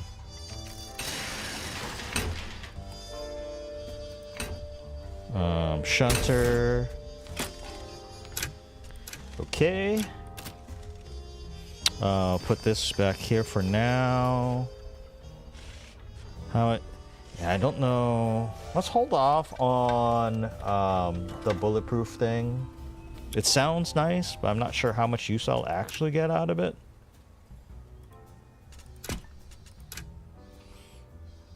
Okay, and we're all repaired, right? We're all repaired, so we're good to go. Okay, we are good to go. Back to the hole we go. Back to here. Hopefully we don't have another random encounter. That would kind of suck. No. Okay, cool. Pandemonium is the beating heart of human desire in the lowers. But while it promises the world, it'll take even more in return. Hopefully, Sophie's help doesn't come with the same set of strings. Gia, I'm gonna go stay with the cars. I'll meet you when you're done. Why? Sophie's the one who wanted to meet. She wants to meet you. I know all about Dreamland. They don't like rats on their marble floors. I'll walk in with you. They'll throw you out on your ass right next to mine. I glance at the security guards by the door, already watching us intently. Their fiery eyes clash against Cress's watery blues. All right, sit tight. I'll be back soon. Be careful, Gia. You can't trust those sparkly vultures. You can't trust most things that sparkle. Or I wouldn't trust most things that sparkle. casino goer. Oh my, 68. I wish I could be as active as Mom at that age. Did you know she still makes all her weekly appearances? Why, I hear she'll be present at the busking The statue. fountain's flush with enough coin to tempt any slots addict into taking a dip. I watch a twitchy-handed woman gaze longingly at its waters, under the security's watchful eye. Toss a coin in Leo for used luck. to say, scrimp and save every advantage you can get for a rainy day. I rub a coin for luck and add it to the pool of spent wishes. That's a really poetic way of putting it. The pool of spent wishes. Alright, I don't want to talk to any of the other people out here. Whoa, ow. Oh, it hurts my eyes. Oh, it's so bright.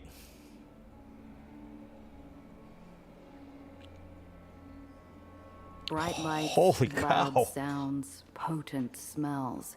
Pandemonium is as much a fortress as it is a casino, surviving even the fire that charred it to the bone. Marm simply rebuilt it, as big and gaudy as ever. It's a siren call to every sucker, but I don't make it 3 steps forward before I'm accosted. Miss Giovanna, Miss Sulzer sends her warmest welcome. She's expecting you at her personal table on the 2nd floor. Thanks, pal. I'll head up in a sec. Oh, before you proceed upstairs, Miss Giovanna, we're accepting presents from Magdalene Weiss to celebrate her birthday.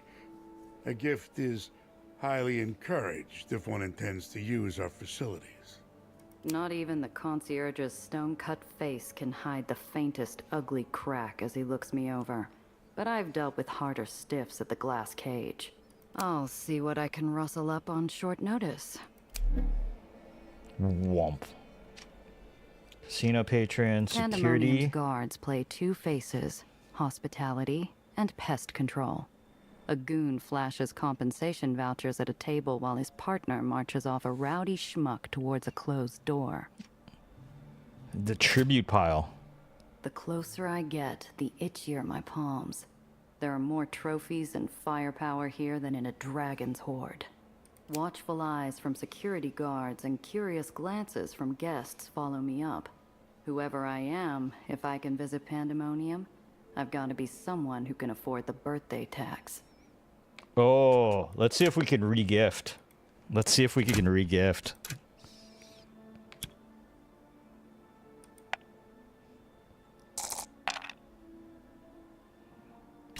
Nice. The left hand makes a show of rifling my pockets while the right plunders the closest bauble. I lift up a necklace shiny enough to blind, hold for effect, and set it to rest in a gold box. Nice. The effigy of Magdalene Marm Weiss graces me with her life story on a golden plaque. Orphan to Baron.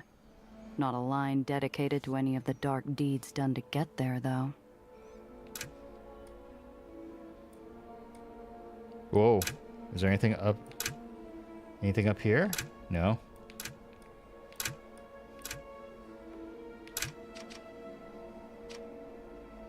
The light past the doorways blotted out by a hulking shadow.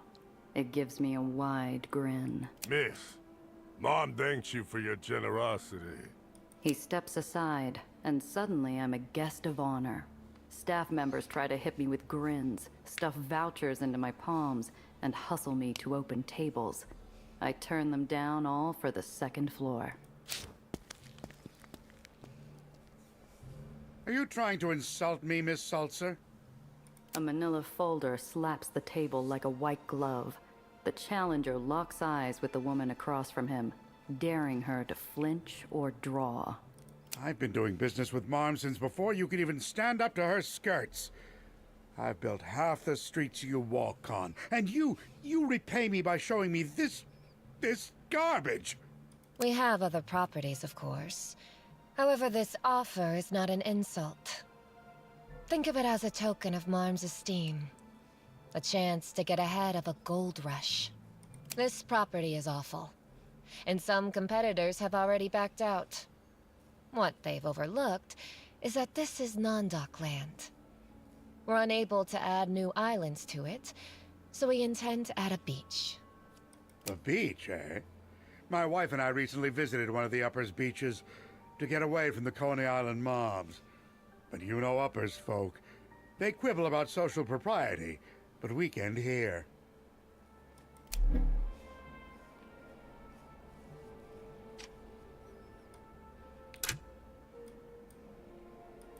What?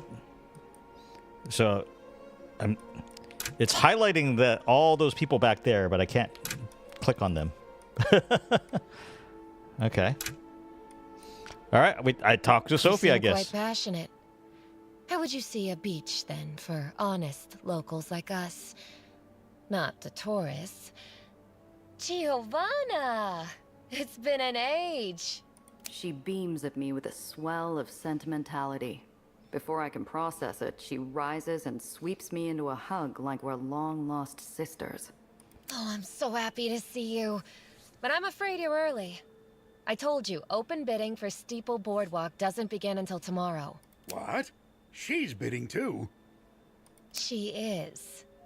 Giovanna's new money. A change of pace from the usual competitors. What was it you wanted the boardwalk for again? You made it sound quite ambitious. Something grand. I was thinking I'd cover the whole square in lights. Maybe build a Ferris wheel and run some air shows. Hire some stunt flyers from the uppers to run shows daily. Well, well. Good luck, because you won't be doing that on Steeple. Miss Seltzer, I've made up my mind. Send the paperwork to my people for review. He leaves the table with a victorious smile and a head full of plans. But his smile's got nothing on Sophie's. Well done. Thank you, darling. That man has been exhausting to deal with. Uh-huh. Any truth to this gold rush? No more than anywhere else. It will be beautiful once he cleans up the trash and patches the cracks. And the locals are nice. If you pay well enough. What happens to him? And when he finds out it's not what you sold him on? People who spend that kind of money never want to believe they've made a bad deal. He'll find every way to justify it to himself with barely a word from me. She hooks my arm in hers and leads me to the table. Along the way, I spot her enforcer by the stairs, and black and gold clad staff milling about the floor. Not worried about eavesdroppers? This is my table, which makes it the house's table. Anyone who's fond of their ears will give us privacy, or learn to live without one. All right, enough of the pleasantries. Apollo said you'd know how to get into Marm's vault. Whoa, straight to the point.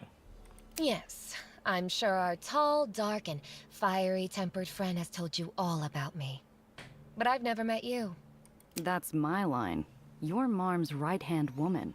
How do I know you aren't looking to double-cross us and get a free ticket to the top?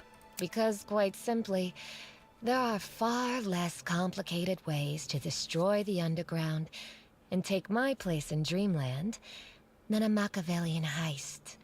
She gathers the cards, shuffling them as easily as she breathed. Do you play Kill the King? I've played a few rounds. Why? Just a friendly game. You can learn a lot about a person from how they play. And what's this friendly game going to cost? How about a secret? Losers share something they've never told anyone else. We deal in a lot of currencies in Dreamland, but few are as valuable as information. That's for a refresher. What rules are we using? Crown reversal, to keep things simple. Every round, we pick a card to duel. Queen beats king, jack beats queen. Numbers that add up to 10 or more beat jack.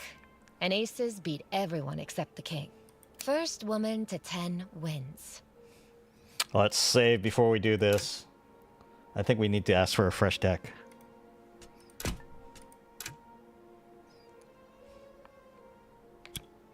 All right. Hold up. If we're playing, I want a fresh deck. A new deck? Really, Giovanna? Do you distrust me that much already? Would you trust you? She inhales softly, rolling her eyes playfully while she signals a staff member. The decks are swapped, and a shuffled hand is passed across the table. We trade blows across a polished table.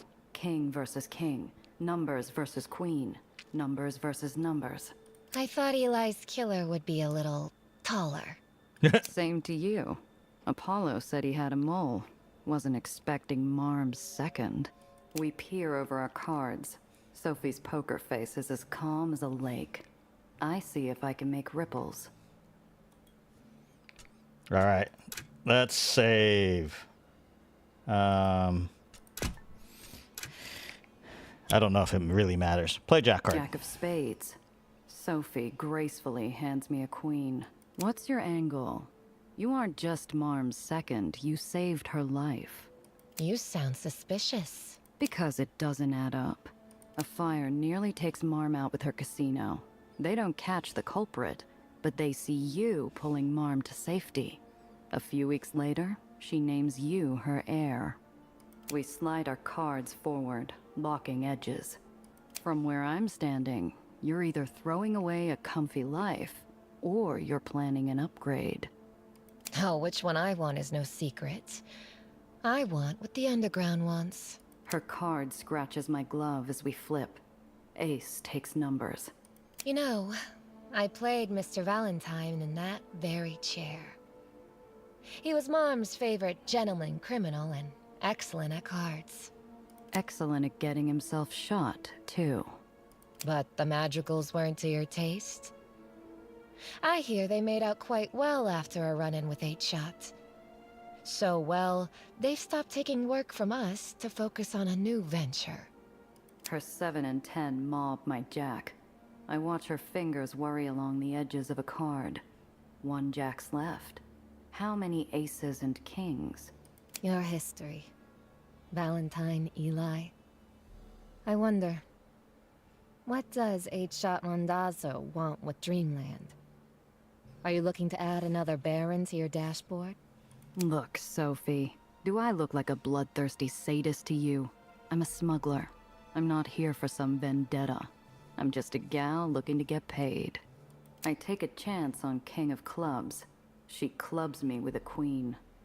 A 7 and a 4. I take her jack and add a point to my pile. You want to trade reps? Let's start with yours. The Benedict Casino, the Juno Silk Heist, the disappearance of Dropper Brody. Any of that true? Now. No one's ever proven that Dropper and I have even been in the same room. Ace and King of Hearts.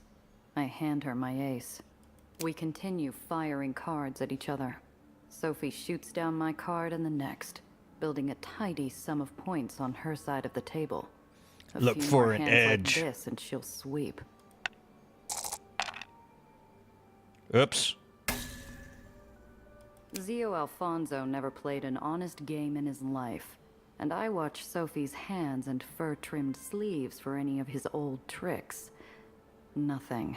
Do I have a stain on my coat? No. Must have been seeing things. To both our lack of surprise, the next hand is hers. I play to the end anyway, even when I throw out my king to get slaughtered by Sophie's queen. Well done, Giovanna. Now about my prize. Fine. What do you want to know? I want to know a side of 8-Shot Randazzo that no one else knows.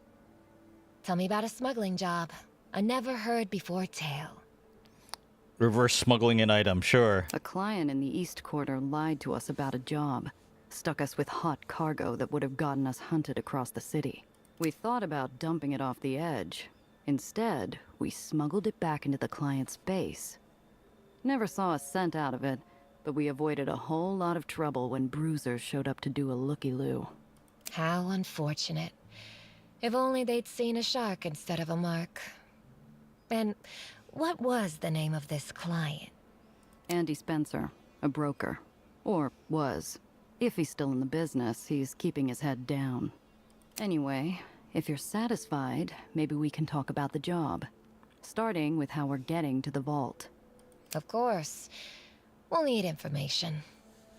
Fortunately, everything we need is right below. She waves a gloved hand over the railing, directing my gaze to the bustle below. No wonder she'd seen me coming. The whole floor's laid bare like pieces on a chessboard. No one cares if you gawk. Everyone knows the house is always watching. The view's dizzying. 1,000 sounds and images and characters play out. But before I can pick which one to follow, something snuffs them out. Hushed silence steals through pandemonium, like a reaper through a dying town. Sophie, what's going on? The queen of the house. You've arrived just in time to see how she works. Okay.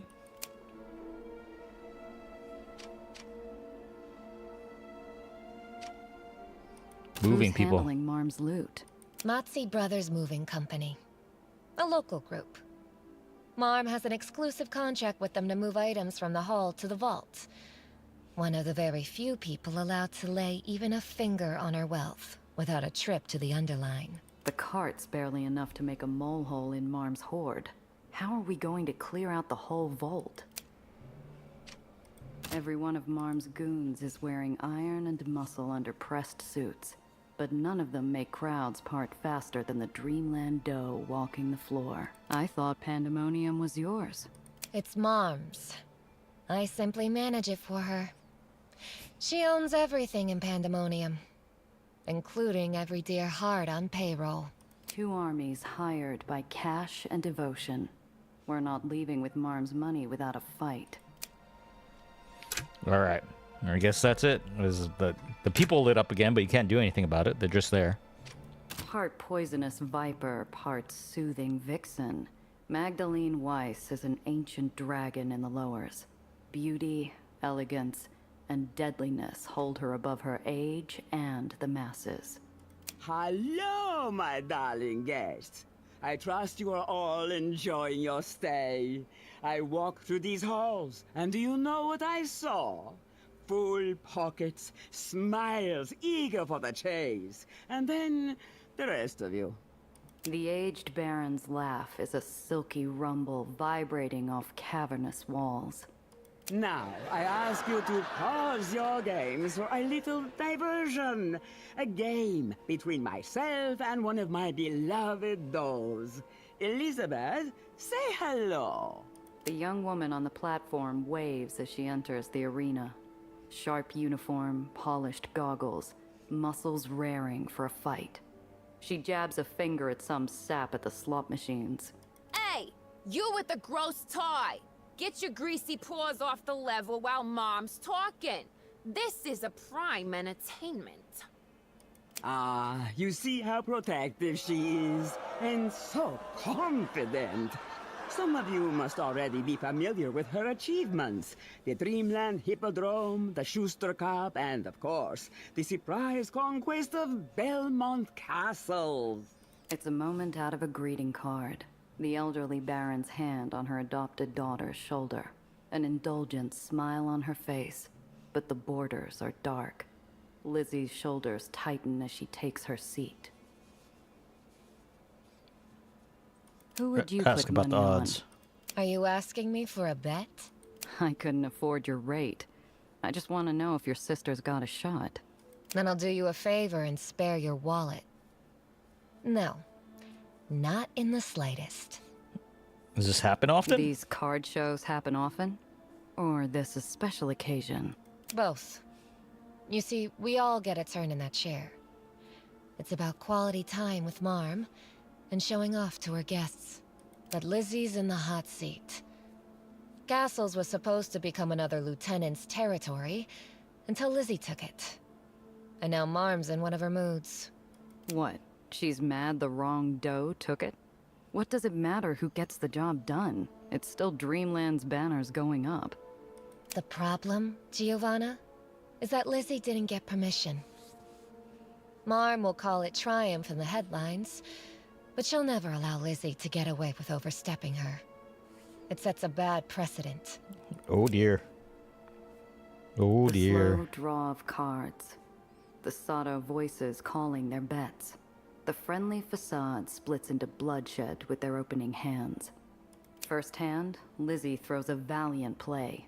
Marm slaps it down with ease. Second hand, Lizzie tries another angle. Marm cuts her off, carving through Lizzie's chips and pride. The doe's more prey than knight. By the fifth hand, her hands weaken, from bold to timid. fingers dance between cards indecisively. I can feel her desire to retreat from here. Call or fold, girl? I call. I tear my eyes off them. I didn't come here to watch a beating. Sophie said the intel we need is below. All I gotta do is find it. She's got a key. Maybe that's important.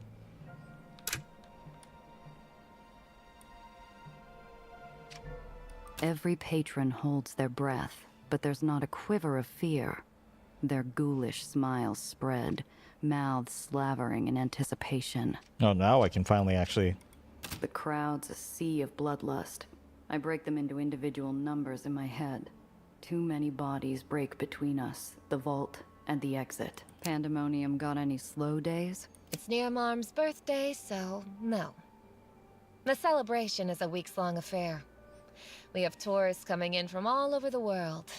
And it's only going to get busier the closer we are to the big day. So, we need to find a way to get them out of the way. The hall holds its breath for the final blow. A full house coming down on a meager high card. Oops. Over already? My, what a game! Don't you agree, Elizabeth? Sure was. You were amazing, Mom. The crowd applauds, taken in by the heartwarming display. The bustle returns to the hall. Tables fill with smiles and vices, but Marm and Lizzie remain on the platform. Baron Magdalene Weiss turns her razor-sharp gaze towards the balcony. I'm caught, staring down the maw of the beast, but I'm not the intended target. Excuse me, Giovanna. I need to see what Mom wants. Think she's on to us? I doubt it. If anyone checks my appointments, all they should see is I was meeting an old friend of no importance. On that note, please avoid drawing attention until I'm back. She disappears with the flutter of her cape. Despite what she says, my eyes follow her down to the ground floor. Maybe I should listen in. Maybe I should save before I do that, just in case.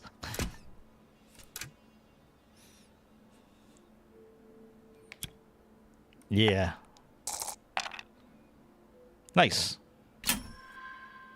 If information's currency, I need every bit I can get. My silent steps follow Sophie's trail and come out near a stairwell.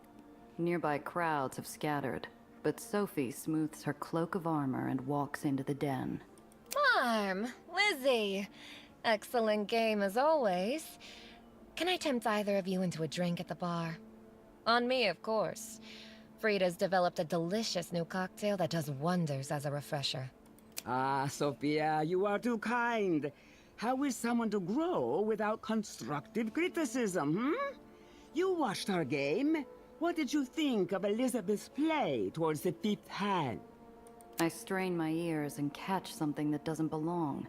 I scramble back into the doorway, seconds before Doe and her lightly clacking heels pass by.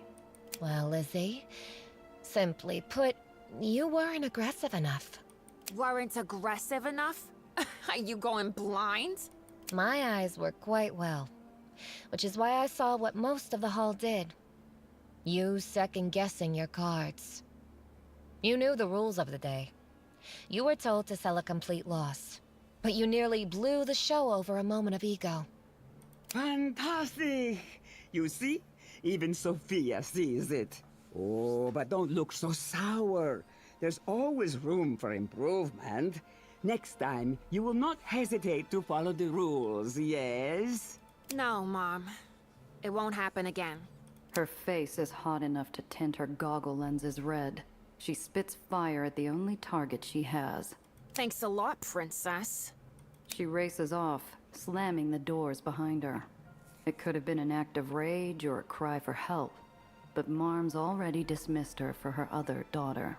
All it takes is a gesture, and Sophie lends Marm her ear.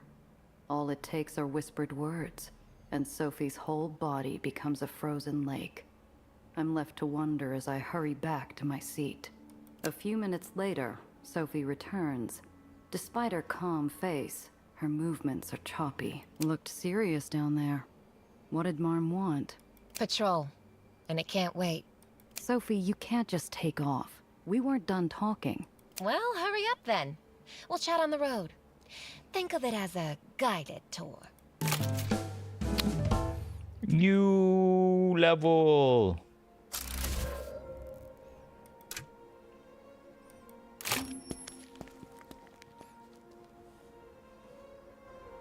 So, where's this guided tour taking us?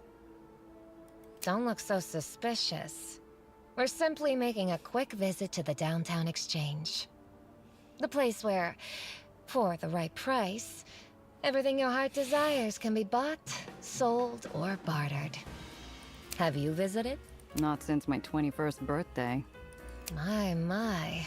That has been a while. Whoa! You're calling her You'll find old? it's changed a bit. Shall we? Cress is where she said she'd be, sitting with the cars and scaring off snooty valets.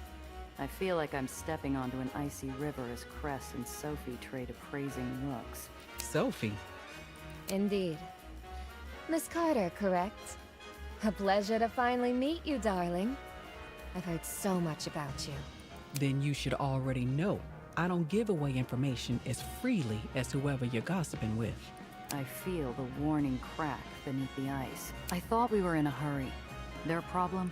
Not at all. We're simply getting to know each other, aren't we? Yeah, sure. I figure I've got your number. Sophie is a bon vivant with a conscience, a complicated woman who enjoys her luxurious lifestyle but wishes to better the lives of those around her. Clever, charming, and resourceful, she operates as Marm's right-hand woman. She drives coupes, sedans, and flatbeds. She has hustle and smarts. Okay. So... Oh, and she's got 10 points.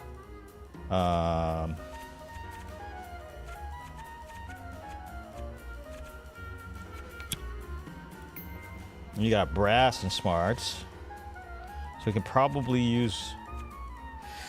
What is this? New combat Aether transfer. Convert remaining AP into health, healing up to... Oh! Oh! That's actually really good.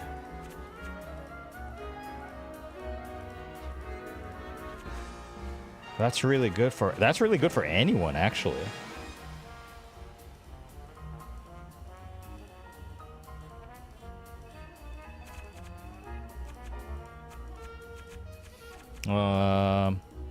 Gain 1 AP for every 3 HP missing from max health.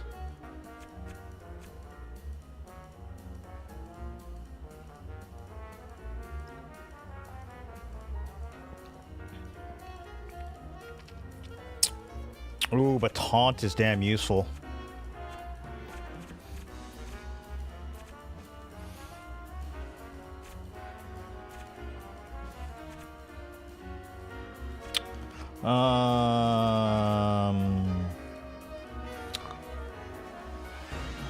Let's see. I think we go... That Grease Monkey's pretty good, though.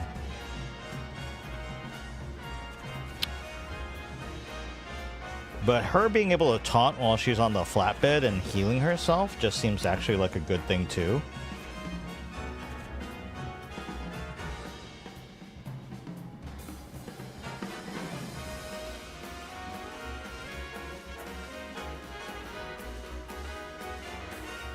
Because between those two and then also affecting the other car, like she'll eventually have stuff where, like, engine failure.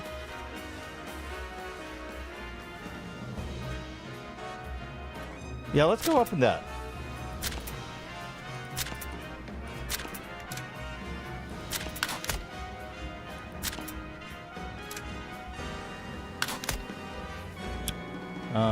All right, and Gia now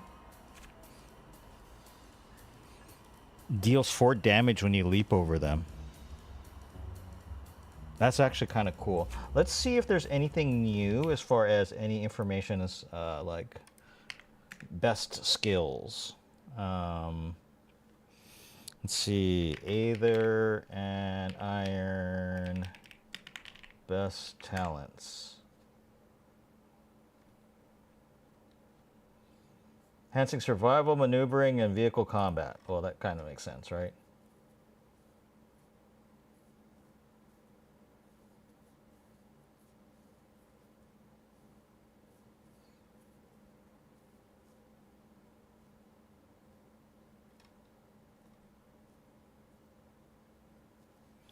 Wait, what is it? Perfect evade. I don't even know. I think...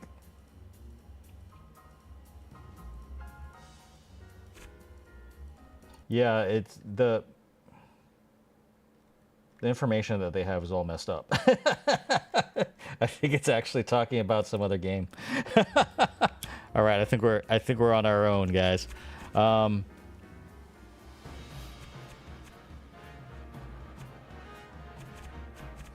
Let's see.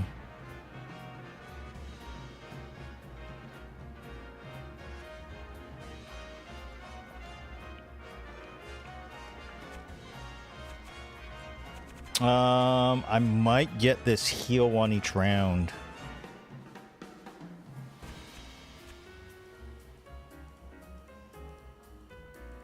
I might get that heal one each round. Being able to heal yourself to get her up to here seems really cool. Let's see. I mean, +2. Deal damage to a vehicle equal to 40% of your missing AP once per combat. That's pretty strong.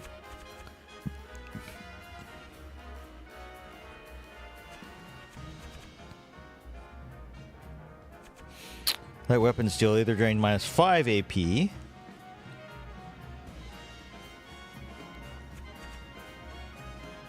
That's only once per combat, but you do 70% of your missing AP, and it costs 4. So if you have a lot of AP, that actually works out. And that actually raises her smooth talker, which has been pretty damn useful. But I also want to get... Just having this like light ability to heal seems good, so I'll go ahead and do that.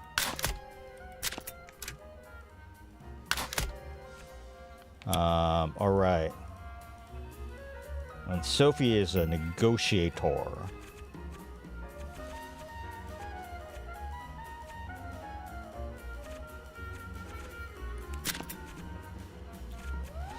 This one is a creature round that you...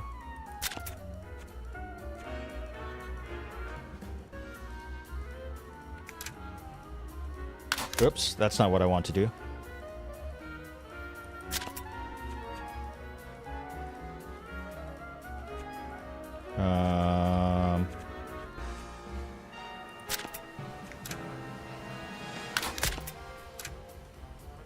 That's okay.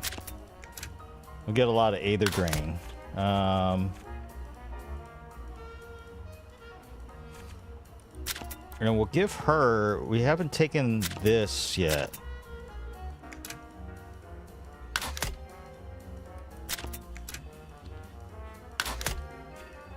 Okay. She doesn't heal things, so... Although she can...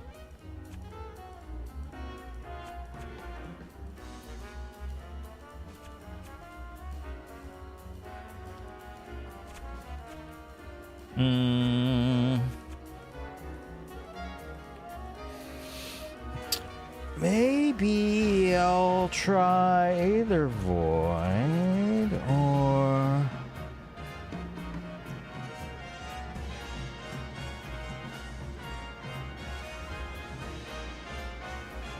Got 4 points.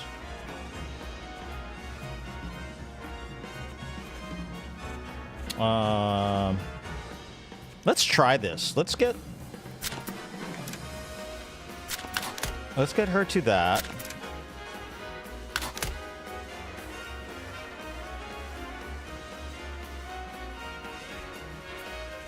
And give her a switcheroo, because we don't have anyone with that. It basically allows you to kind of, like, she ends up being able to kind of maneuver around and dictate some of the battlefield. I think we'll do that.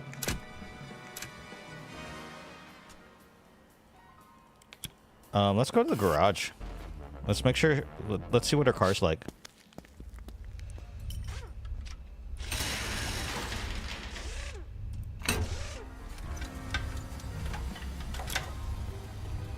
Oh, she's actually got a coupe.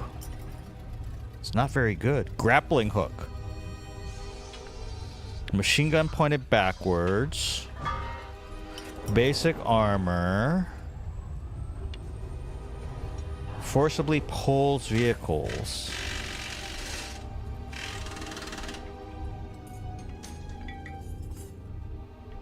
I mean, AP 16. Oh, this has very low AP because it's got a stock engine in it. This is, she's got a turbo engine. I almost want to put her into the... Well, she'll just be a little different.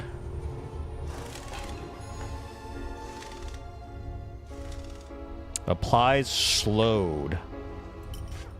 Oh, we'll see how this. We'll see how things go with this, with her little coupe.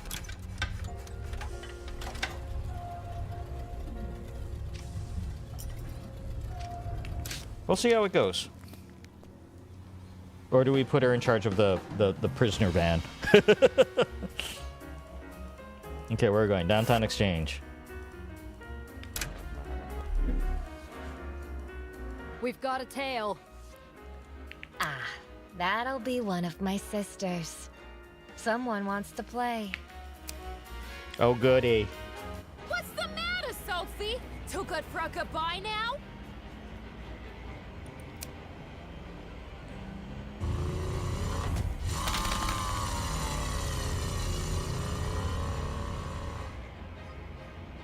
No, you can't be yellow too. Lizzie, darling. I have a patrol to get to. And I thought I told you to enjoy a drink at the bar on me. Oh, go suck on a lemon. I don't want your pity. I want to see how sharp you are. You and your friend. Hey, I didn't sign up to be part of any grudge match. Too late. I thought your game with Mom would have tired you out a little. But I was wrong. How about we settle things with a friendly wager? You can even pick the game. Battle Royale. You and me. First car to stall out's a goose egg. A goose egg.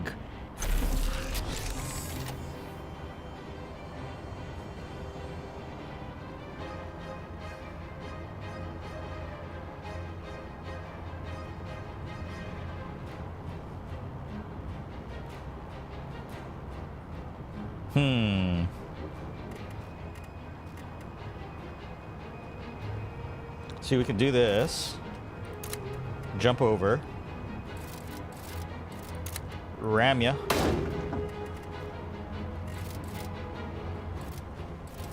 Shoot you with Aether.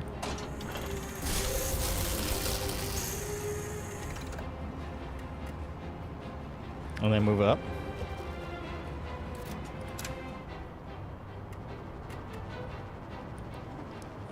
And Sophie can give you engine trouble.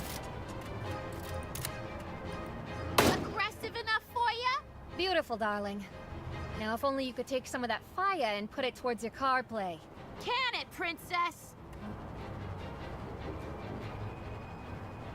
So go over here. Give her even more of that. Shoot at her.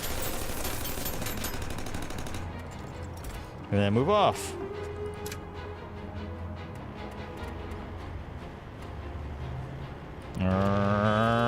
Beep beep.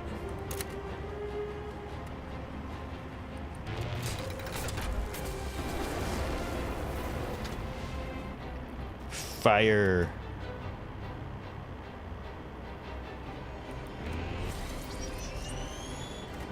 And we'll heal you just for shits.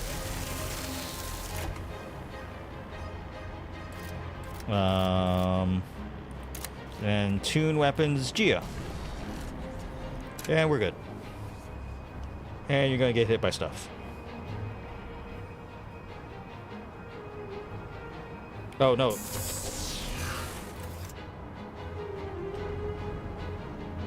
Oh, we've got other enemies. I didn't even notice those.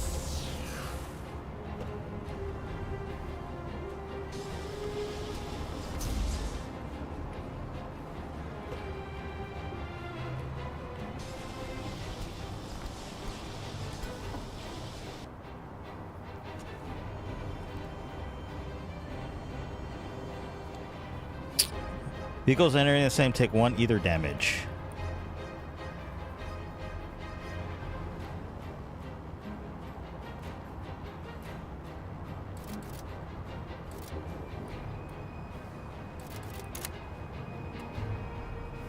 Jump. Jump around. Jump around.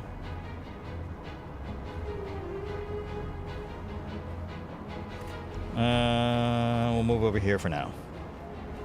This is just maneuvering at this point in time.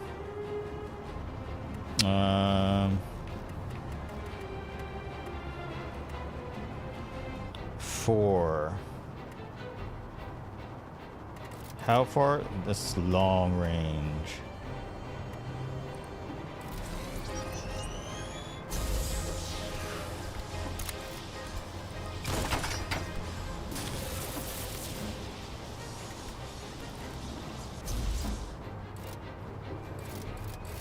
End turn. And jump over.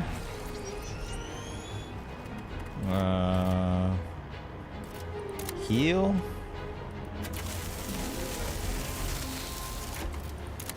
And tune up you. Oh, that. Sorry, I didn't mean to shut you. I meant to tune. Oops.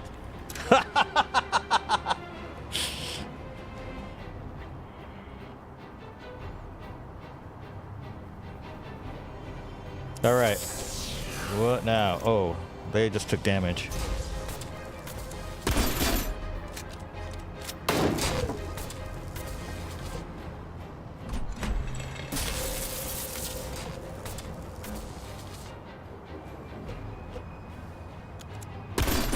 Ouchies.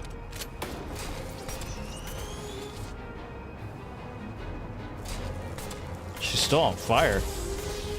Wow, that thing can move.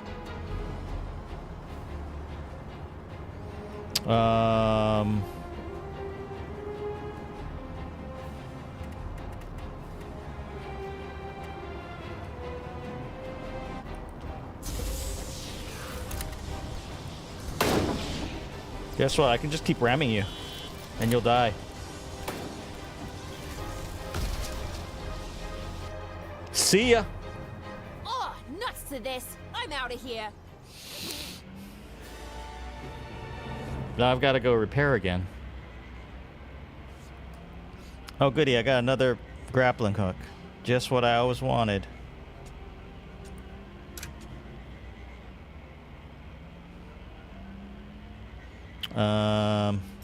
Here, have another grappling hook.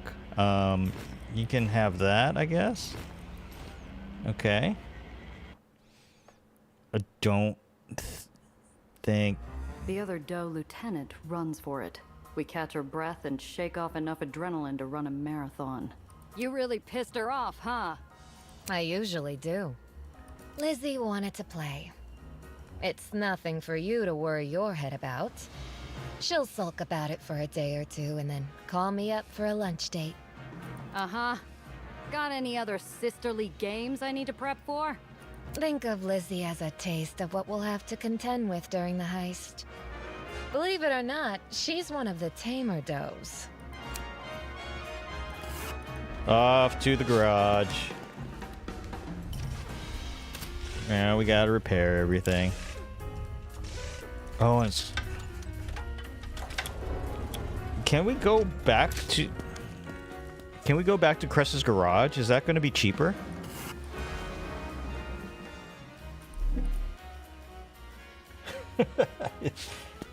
Do we have to pay money at Cress's garage? See, it's cheaper.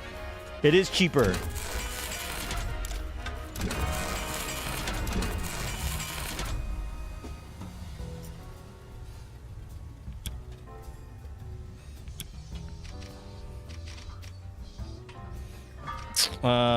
Changed parts.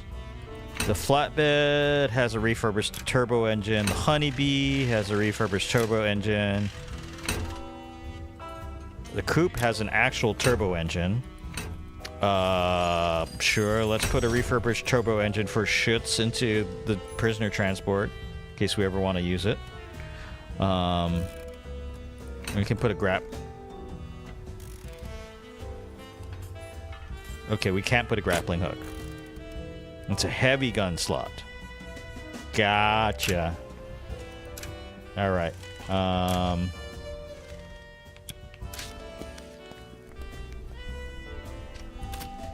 Tiana, do you got anything cool? Doesn't look like it. Oh, the grappling hook's a light weapon. You can load it on the side of the car and like shoot things to the side, I guess, if we wanted to. Let's put that there. We can probably sell... Oh, we can sell the stock engine, definitely. Can probably sell this. The flamethrower.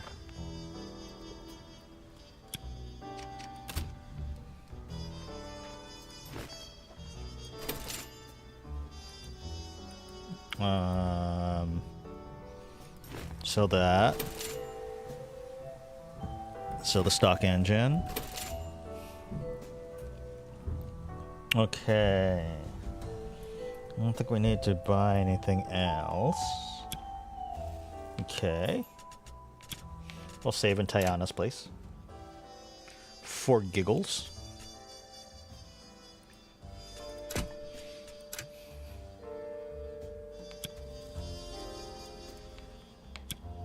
I wonder how many people is it? I wonder if the maximum is 3. I wonder how many people you can actually eventually have max in your group.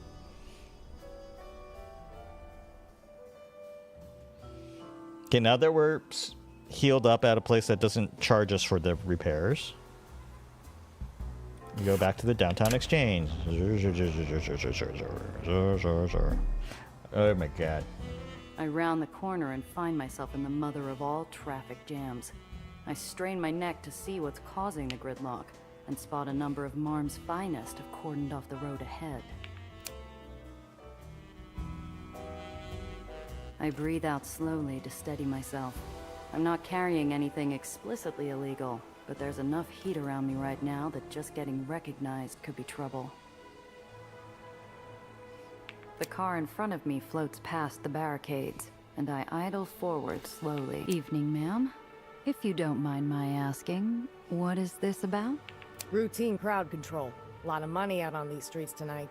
Mom thinks trouble's bad for business, so she sent us out to make sure nobody gets any ideas.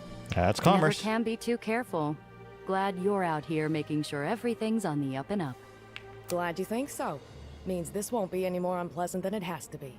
Open your trunk so I can take a quick look and send you on your way.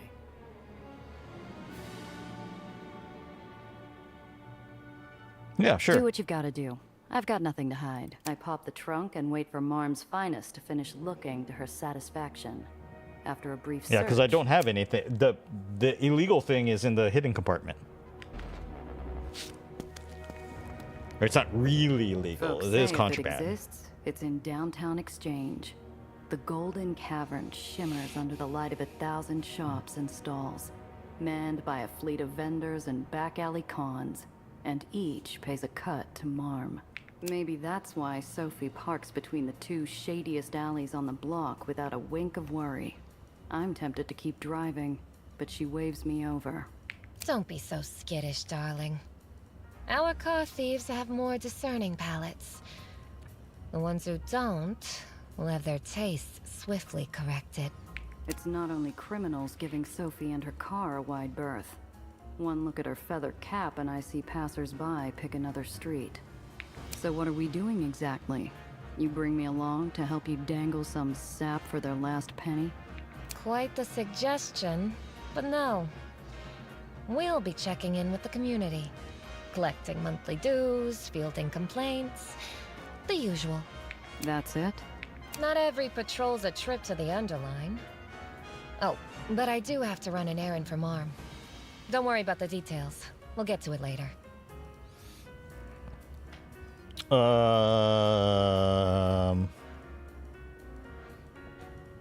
We'll just leave it. All right. But the moment it comes up, I'm going to want an explanation. Of course. You'll know when we get there. We'll start with this neighborhood. Grimscram's owner wants a word. Herschel & Sons has dues. An Air Fisher at the Flying Ace owes me information. How's your acting? I've talked my way through more than a few scraps. A little. Excellent. Why? Soph, why?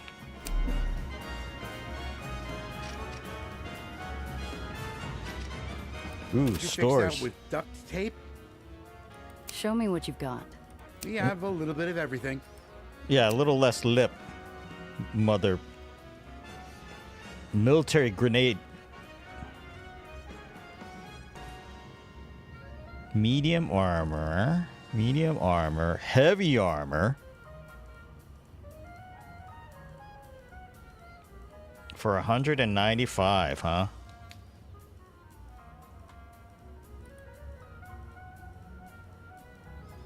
I might be able to afford that if I sold stuff.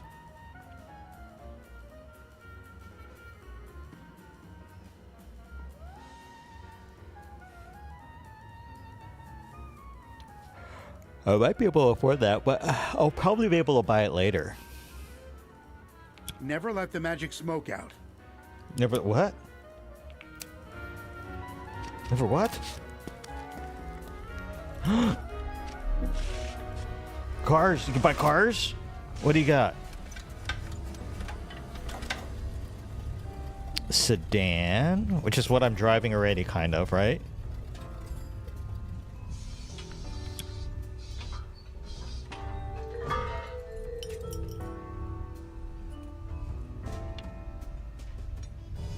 The tanker.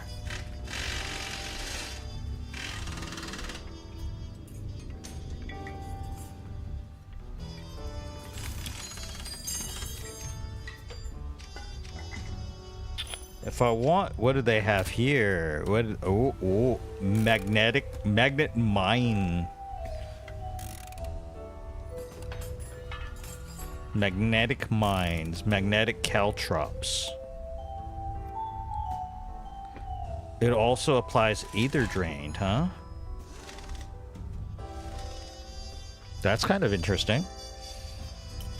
Turbo engines, okay. But the refurbished turbo engine is only one less. Ram repulsors. Ram a target into the adjacent cell, damaging and apply slow to hit vehicles. That's actually pretty nice. That's pretty nice. I kind of want to put ram repulsors on Sophie's coupe. The honeybee has 19, right? No, the honeybee has... See, the honeybee has 10 weight.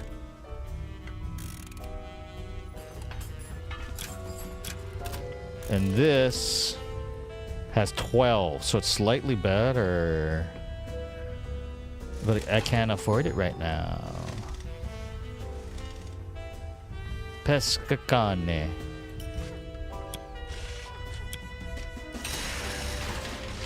the poor old honeybee. Alright, I'll be right back. I'm gonna hit the restroom again. Be right back. I'm gonna put the be right back sign up too. And then hit that. And then leave you guys with music.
I'm back.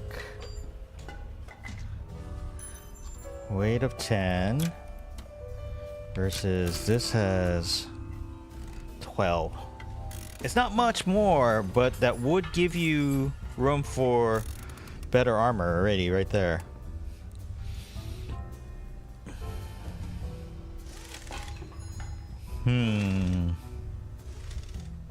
Would be nice. You know what? Let's go back to...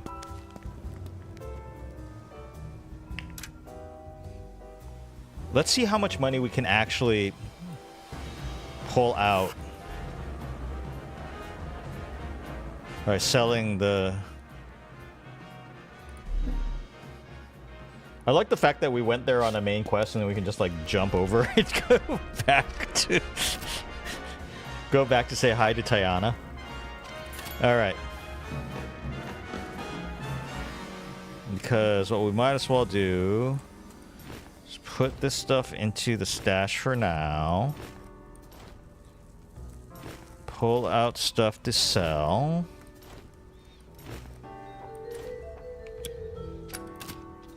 Slowly sell out.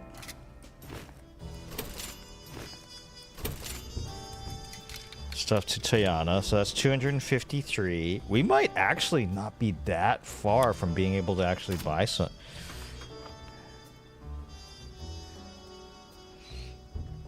So probably, if nothing else, we want. I think we want those RAM repulsors.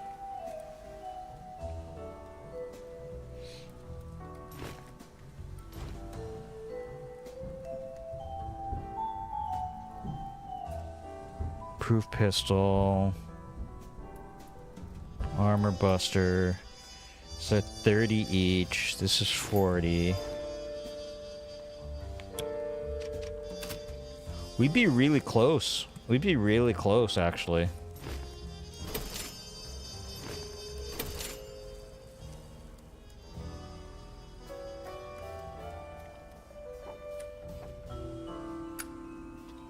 I do like those ramming repulsors. I think I might buy the ramming repulsors.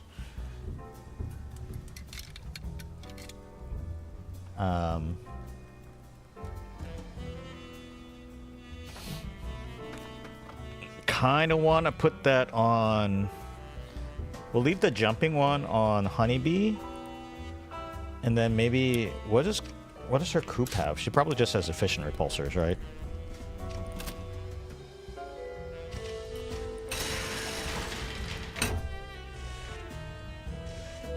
Oh, she's got jumping repulsors on her.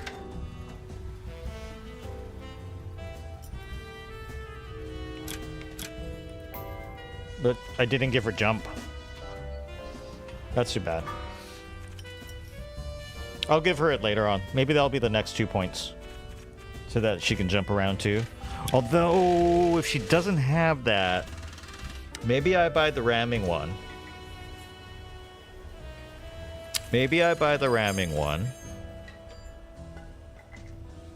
Because I like the idea. No, you know what? Let's leave the jump on it. So that she can move around.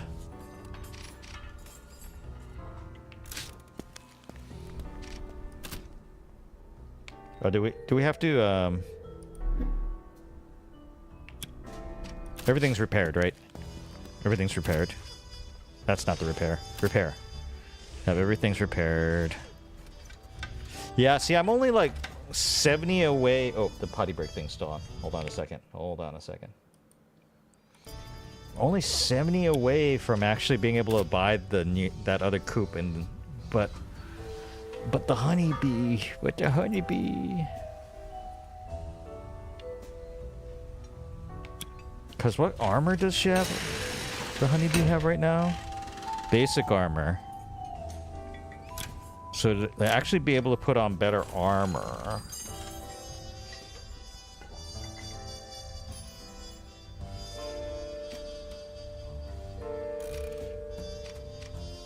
Because right now it would give me 3, right? It was like 3 weight. That could actually give her some pretty good armor, guys. That might get her some pretty good armor.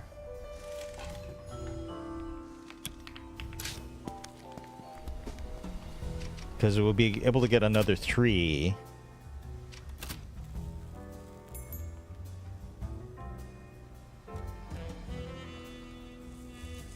So we could definitely put on light armor. That's only 1 more than what we have.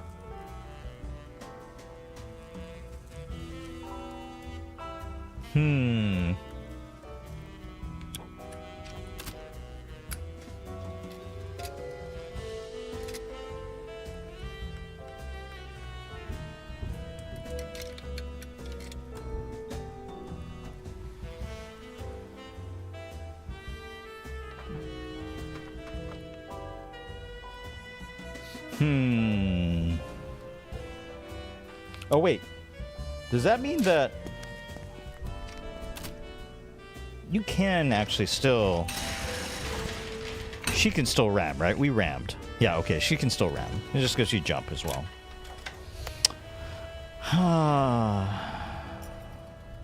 Do we finally actually buy something? Upgrade from the honeybee?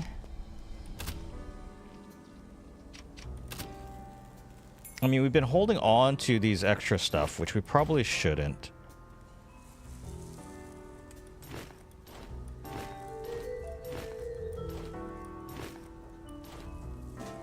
And we got light armor over here. 60, 70.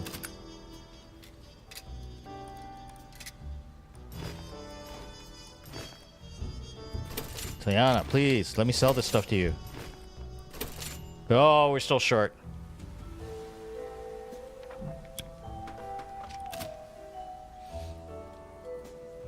We're still short because we don't get the full sale price.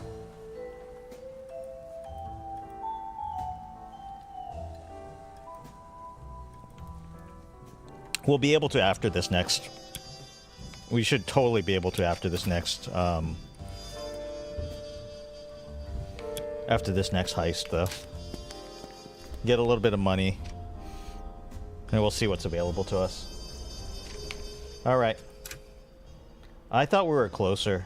More money. We need more money.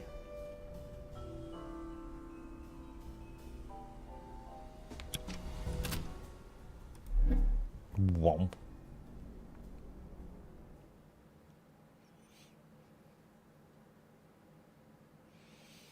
Alright. Back to the downtown exchange again. Okay. Shock Lines mark. of children scroll near a broken window. How's that for symbolism? Alright. What are you staring at? You, Miss Sulzer. I mean, hello. Hello to you too, darling. Alright. Hi, how can I... Ah, Miss Sulzer! I mean, hello. I have this month's payment here. Already counted it twice. Receipts included. Mr. Herschel, hello. And thank you so much, darling. I can always count on you to be organized. Gosh. Thank you, Miss Sulzer. Are you occupied? No. Anything for the doze. Excellent. Mr. Herschel, this is Giovanna, one of my new bookkeepers. I like to get her familiar with our regular revenue streams. Could we borrow your record book? You're not going to mark it up or anything, are you? Just a quick check and I'll get out of your hair. He hands me a leather-bound book. Organized is right. The numbers go back years, detailing a business that's gone from in the black to borderline red in the last year. Huh. A lot more money's going out than in. Business all right, Mr. Herschel? Business has been consistent. We're a generational store, so I inherited most of our customers, but it's wartime and Marm's birthday, so costs are understandably increased. Tax increases are expected this time of year, and they say it'll go back down after the celebrations.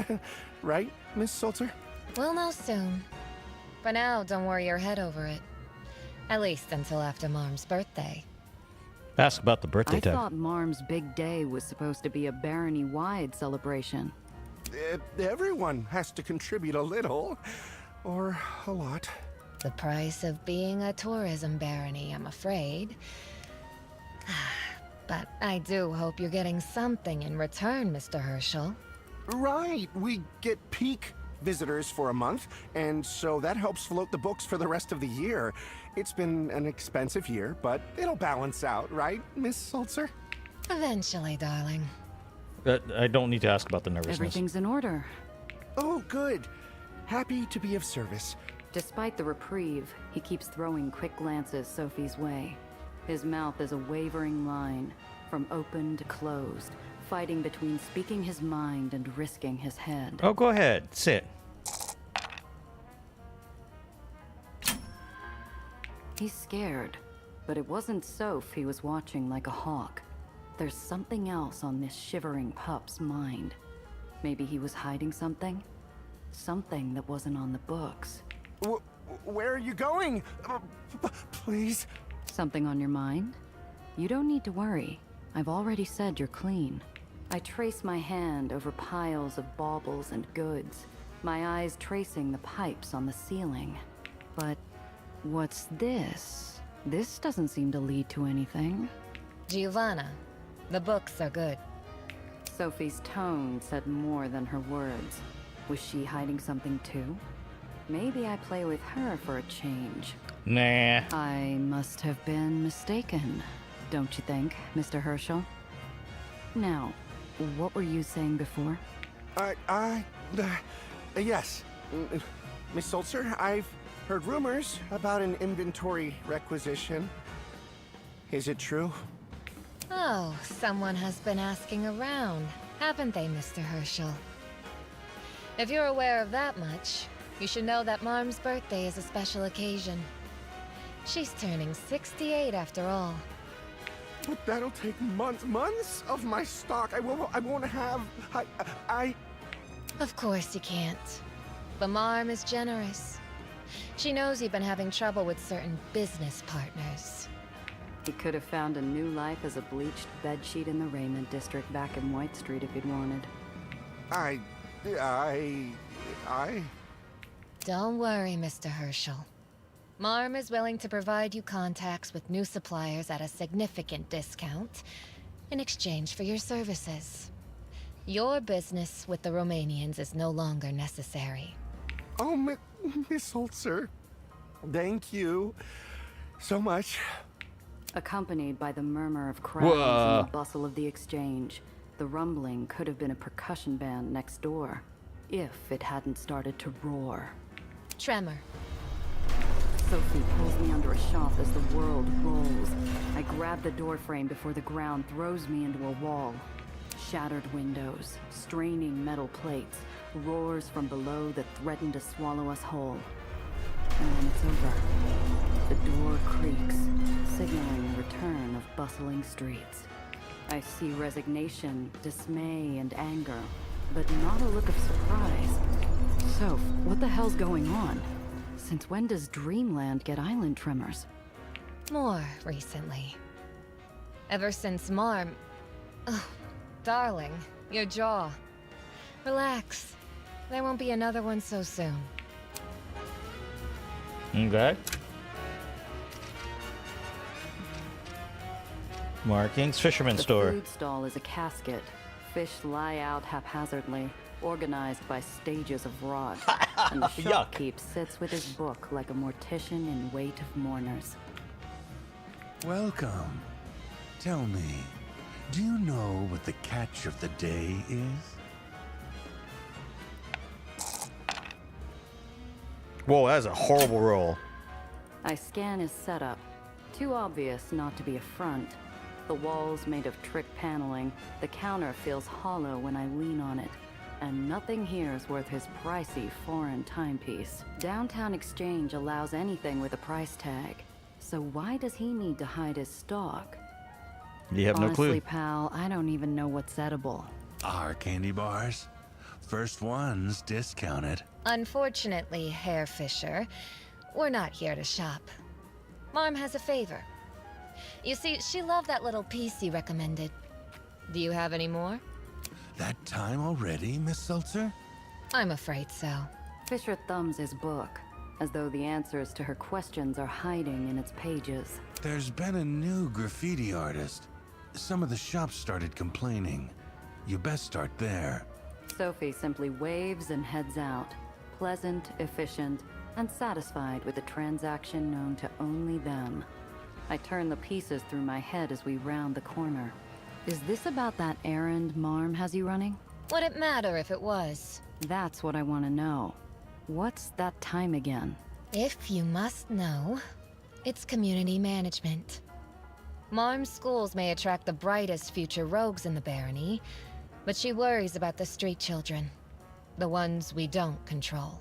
So what? We're going to lean on a bunch of street kids because Marm's paranoid? Of course not. They're too short. We'll check in, make sure they're following the rules, and, if needed, educate. No back-wrenching required. Now then, let's go find our graffiti artist. All right, let's do this first. Sir. Hello. Come in, come in. And who's this? Can I get you anything, doll? We got a new radiator and some fresh bits straight from the bottles. Lily, darling. This is Giovanna. She's here to take a census of the neighborhood. Pleasure. We're getting numbers for neighborhood planning. I need your name, age, and occupation. Oh, well, of course you are. The neighborhood's been a little, how to put it, chaotic lately. But don't let me distract you. Name, Lily Lopez. Occupation, scrap dealer, age. You know what, I'll just write that down. Thanks. While you're at it, maybe you can fill me in about what's going on around here. Giovanna's a transfer. Quick as a whip with a pen, but a little out of touch with the ground floor.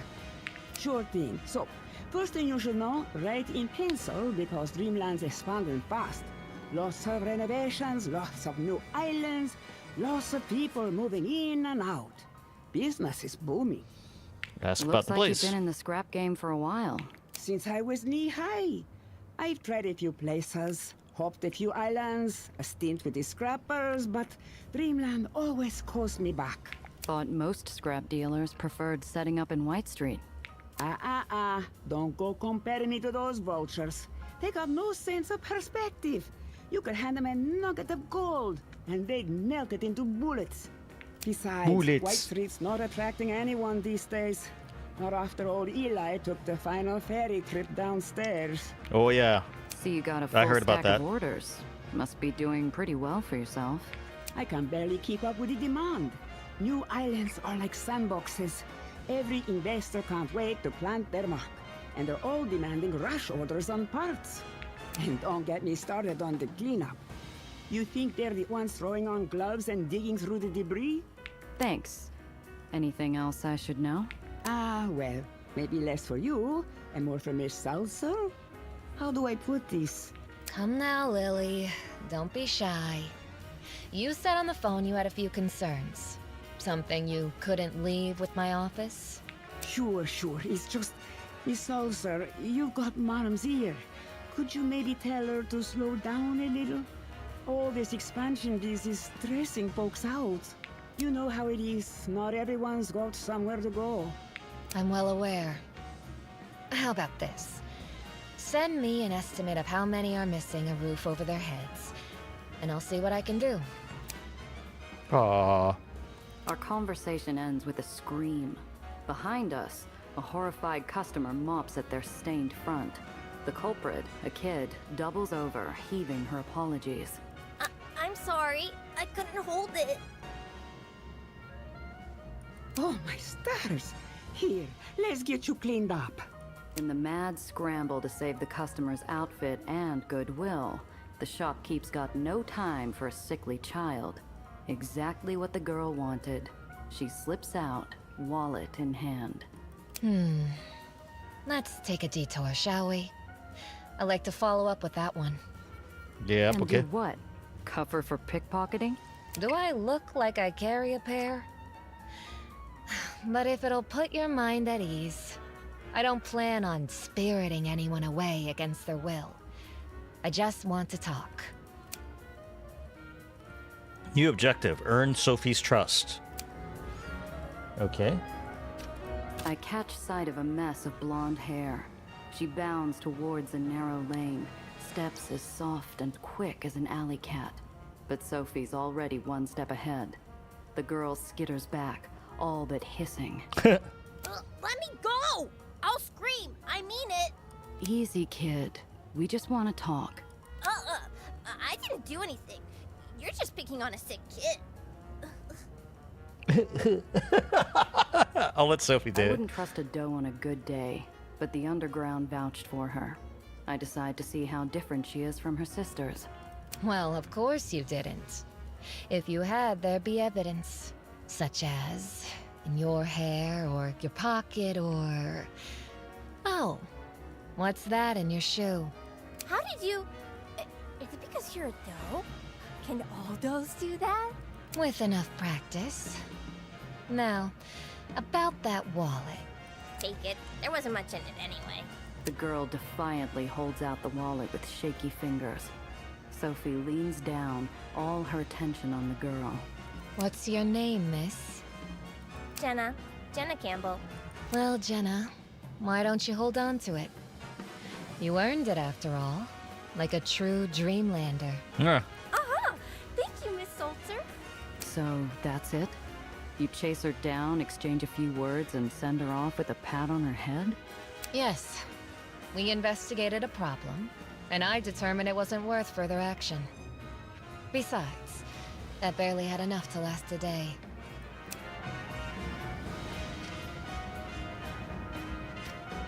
Mysterious crates. These crates are black market fare. They've had all their shipping and customs markers removed. They're also reinforced with metal brackets and dovetail joints to protect something valuable. Yeah. Now we get a good roll. What did I get? Aether gizmo added to key items. An Aether gizmo. Okay.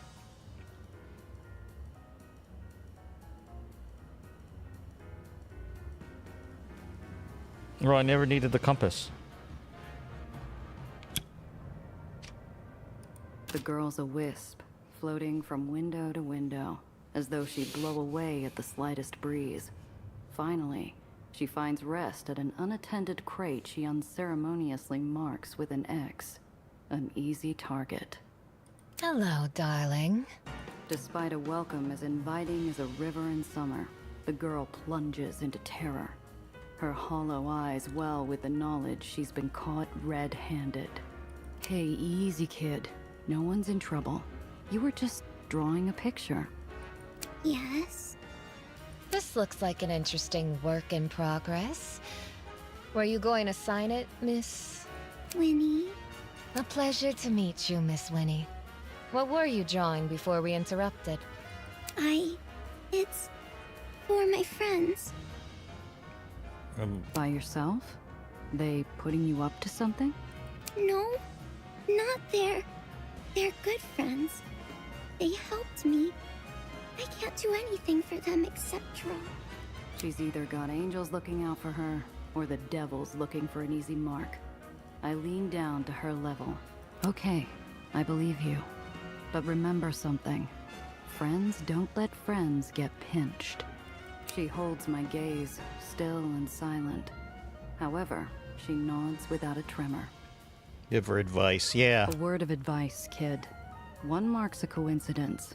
The same one over and over will get you caught. You want to keep drawing? Change it up. Use different shapes or colors, or make a code. With only a nod, the wisp drifts off to other haunting grounds. That was sweet. See a little of yourself in her? Something like that. You learn to scrape by in the burrows, too. The days were harsh enough with trash raining down on us, but at least we had family to rely on. I only hope Winnie's friends are worth the trust. Well, that takes care of the neighborhood. Enjoying the sights? It's something, I'll give you that much. Good, because our next stop is less scenic. It's a walk, but I'm sure you'll manage. Another shop? The errand. Also, it's off the beaten path, so try to keep your wallet stowed away. All right, before we hit that, I'm gonna go grab another drink. I'll be right back. Should be pretty quick.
All right, we are back. We're back. Okay, I guess we're heading to the whiskey. She leads me through a gaping, darkened opening going down. Each step turns golden light into sickly yellow. Narrowing corridors close around us, and steel plating becomes brittle under our feet. Okay. My foot goes through a step. I scream. Visions of falling tens of feet below play through my head until Sophie catches me. Careful, darling. The island's still settling. That's settling? No, that's falling apart. Yeah, I figured. This place is falling apart. It is, isn't it? Anyway, watch your step. There might be more. Oh, and if you hear anything from above, move. Finally, we hit rock bottom. We're surrounded by warped walls and lost dreams. The neighborhood's a crushed ceramic, swept out of sight and tiptoed around by the few who remain. Madonna, what happened here? I haven't been in Dreamland in a while, but I don't remember there being this many street kids, or this much decay. Well, Giovanna, when most of the neighborhood moves out, that leaves vacancies. It's reasonably safe if you have nowhere else. Just mind the cracks. What happened to the neighborhood? Yeah. What happened? She looks at me with as much sympathy as you'd give a child learning Santa doesn't exist before she directs my gaze upward. Do you see the island to the left? Above the old grocer's. Imagine putting it flush against another island. Good. Now what if you slam them together? She gives me time to piece it together. It's not a pretty puzzle. You said you were checking in with the street kids. Meeting with anyone in particular? Not yet. For now, we observe. Don't want to scare the little dears.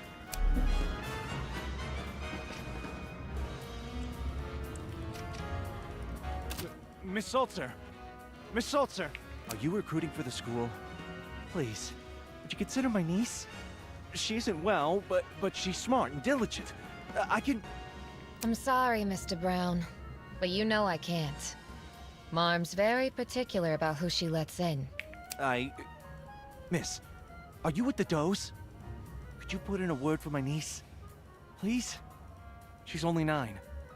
What is it about? Yeah, it's school. Is she not criminal enough for you? Or is it that she has family? By the look of her, you know as well as I do that there's nothing there. Maybe a confidence woman with those eyes, but she doesn't need the trade schools for that. Marm only takes those who show promise, or who truly need an escape. For a second, I'm back with my folks and Zio. They were arguing about me smuggling. Zio Alfonso argued I deserve my shot. I almost echo the words until Sophie shakes her head. Slight, but firm. Sorry, pal.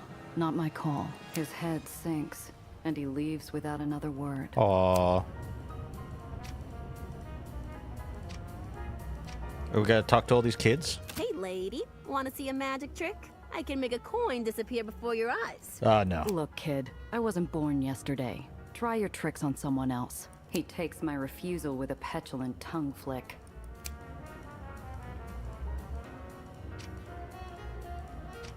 something carved through the upper floors with the grace of a butcher, leaving everything from the neck down barely in one piece.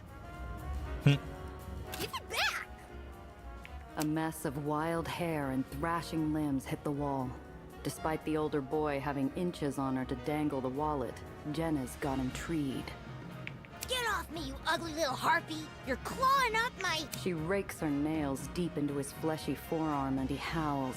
His claws uncurl, dropping the Get her, wallet with a Jenna. pitiful thud. Get him. Freak! This is why no one wants you! While he scampers off to lick his wounds, there's no triumph or joy. Angry tears trickle around the corners of Jenna's eyes as she retrieves her battered, flattened prize. All of that fuss over pennies. I wouldn't be surprised if she's made an enemy for life.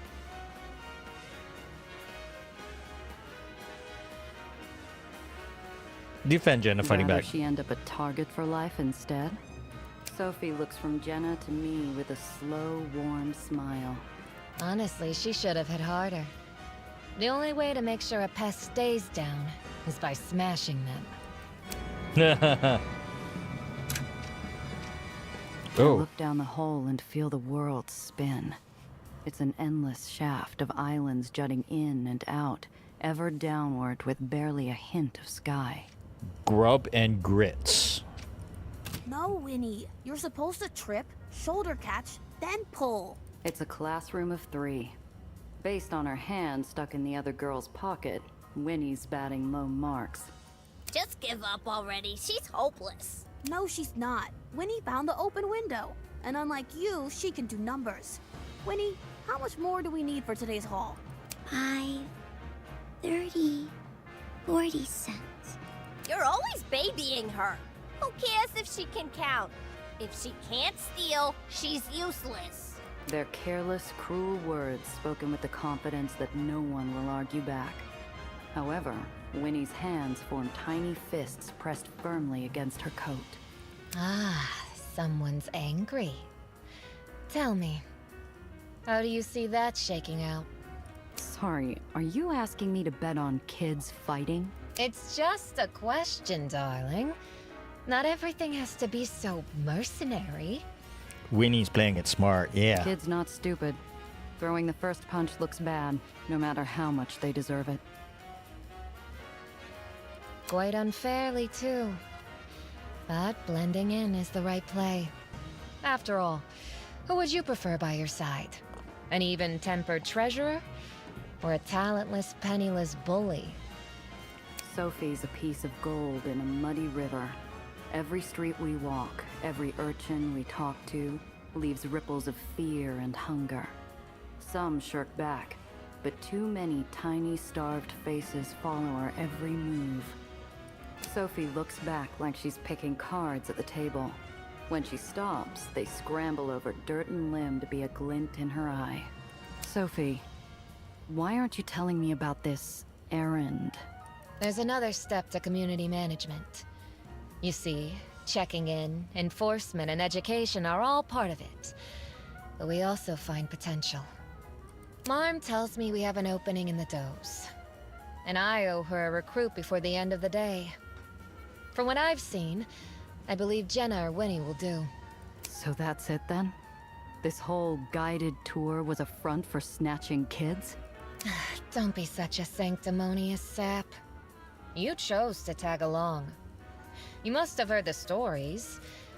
Or did you seriously believe everything we do involves a smile and a gun? If I'm a sap, what does that make you? You might be with the underground, but you and Marm are cut from the same cloth. Why are they arguing? The temperature drops faster than a fall through the waters of old Coney Island. Gia, do you know what it's like to never feel full? To know you could cut every purse, sell every paper, shine every shoe, and still be poor in every way that matters. You want to feel righteous? Then you can decide who deserves a warm bed and a meal. Ooh. Oh.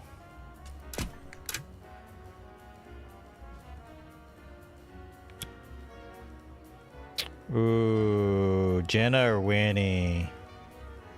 This is Winnie over here.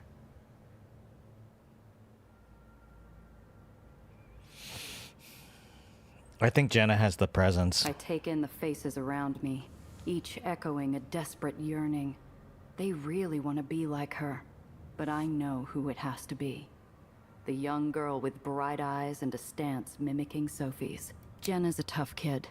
If anyone's got a chance of surviving in the Dreamland Does, it's her. I'll make certain of it.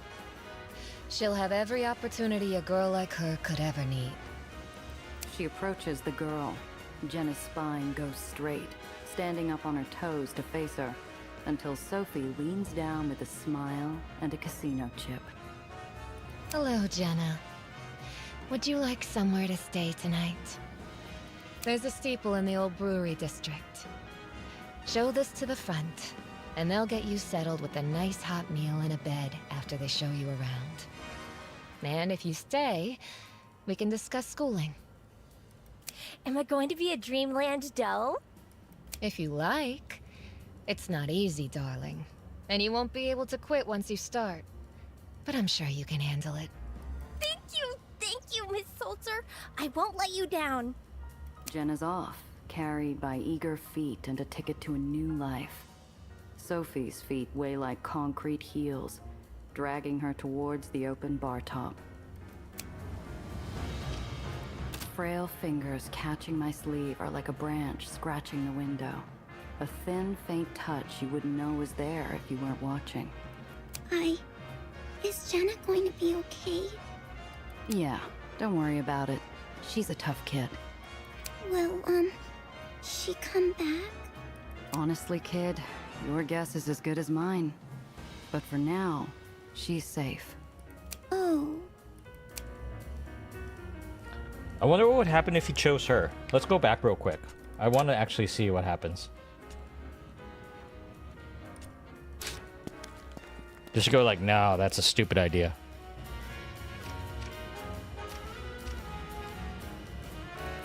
No, Winnie. You're supposed to trip. It's a classroom of... Just give up. No, she's not. You're always babying. They're careless. Sorry, are you... It's just a question, dog. The kid's not stupid. Quite unfairly, too. Sophie's a piece of gold in him. Sophie looks back like Sophie. There's another step. Marm tells me... Okay. Don't be... If I'm a sap, She's what so does that nice, mean though. to you? The temperature drops. Gia, you want to feel righteous? Pick Winnie. I take in the faces around me, each echoing a desperate yearning. They really want to be like her, but I know who it has to be. The one with hollow eyes that fill with every flutter of Sophie's cape. There are plenty of sharks on the street. If anyone needs the does in their corner, it's Winnie. They will. Believe what you will about the does, but she will learn to stand on her own. She approaches the girl. Winnie's caught mid-float, torn between flight and grounded confusion, until Sophie leans down with a smile and a casino chip. Oh, that actually increased her morale. Hello, Winnie. Would you like somewhere to stay tonight? There's a steeple in the old brewery district. Show this to the front, and they'll get you settled with a nice hot meal and a bed after they show you around. And if you stay, we can discuss schooling. Winnie's pale face is a wordless cry of fear. Fear that this isn't real. Fear of what happens if she takes that chip. But her hand still hovers over the token, unsure of what to do. This isn't an order. It's simply an offer. Although I hope you say yes. The choice is yours. The silence fills with something new. Winnie's frail fingers grab the chip like a freshly born soul reaching for the light. Thank you. Winnie's off, carried by hope and a ticket to a new life. Sophie's feet weigh like concrete heels, dragging her towards the open bar top. Is it true? Winnie's gone? Yeah. You two... Not really, but she was one of us. We look out for each other. No one else does. And you've seen her. She wasn't good. But she'll be okay, because she's going to be a doe. The Dreamland Joes rule the barony. No one lays a stinking hand on a doe, or yells at them, or takes from them. Thank you, darling. It smells as wonderful as always. Here, your usual. She hands the shopkeep a fat envelope, and he takes a walk. The bar's emptied of everyone except for the dough and 2 pieces of cake. She motions me toward an empty seat. Here, bee sting cake, the best in the lowers. The owner's been making it for years. At least as long as his deliveries arrive. Sure. I take a bite. Caramelized almonds and vanilla cream linger on my tongue. A sweet balm to a bitter moment. It's good, isn't it? I try to stop by every time I patrol downtown Exchange. Takes the edge off. For a while, the only things that pass between us are the soft clinking of dull cutlery on chipped porcelain. No, I and kind the of want scent cake. Honey. And caramelized almond slivers. That sounds good. I don't enjoy it, you know. Which part? Recruitment. It may come as a surprise, but the leader of the does does have some inkling of what awaits our recruits. She skewers an almond. Still angry, but I doubt I'm the one who she wants to snap. Then why do it? Because the Baron and her does make hard decisions every day. It's part of our charm. Along with the hope that if lost girls like us can make it, anyone can. After all, a doe might face a bullet, become a cutthroat, or perform unwanted tasks. But that's business. A little discomfort for an extra 10, 30, 60 years of life. I feel a lull in her speech. A silent invite. Is she looking for validation? Or an alternative? Ask if she would have picked something else, yeah. Let's say you weren't a doe. Where would you go? I'm not entirely sure. I've been a pickpocket since before I could walk. Humor me. Right now, if you could be anywhere else, where would it be? She nudges an almond speck through a streak of cream. You know, I've never seen a real beach. Coney Islands is so artificial. But I'd need something to keep myself busy once the novelty of sunshine and waves wore off. To find new adventures. My Zio could never sit still either. Always picked up a new hustle whenever he traveled. A gentleman of culture. Wherever I'd be, it'd certainly be different. The clinking stops. She stares deep into the empty plate like it's a scrying mirror. You know, despite everything, I admire Marm. Whatever she is now, she'll always be the lost girl who climbed her way to the top of the lowers. And she brought us with her. Then why'd you join the underground?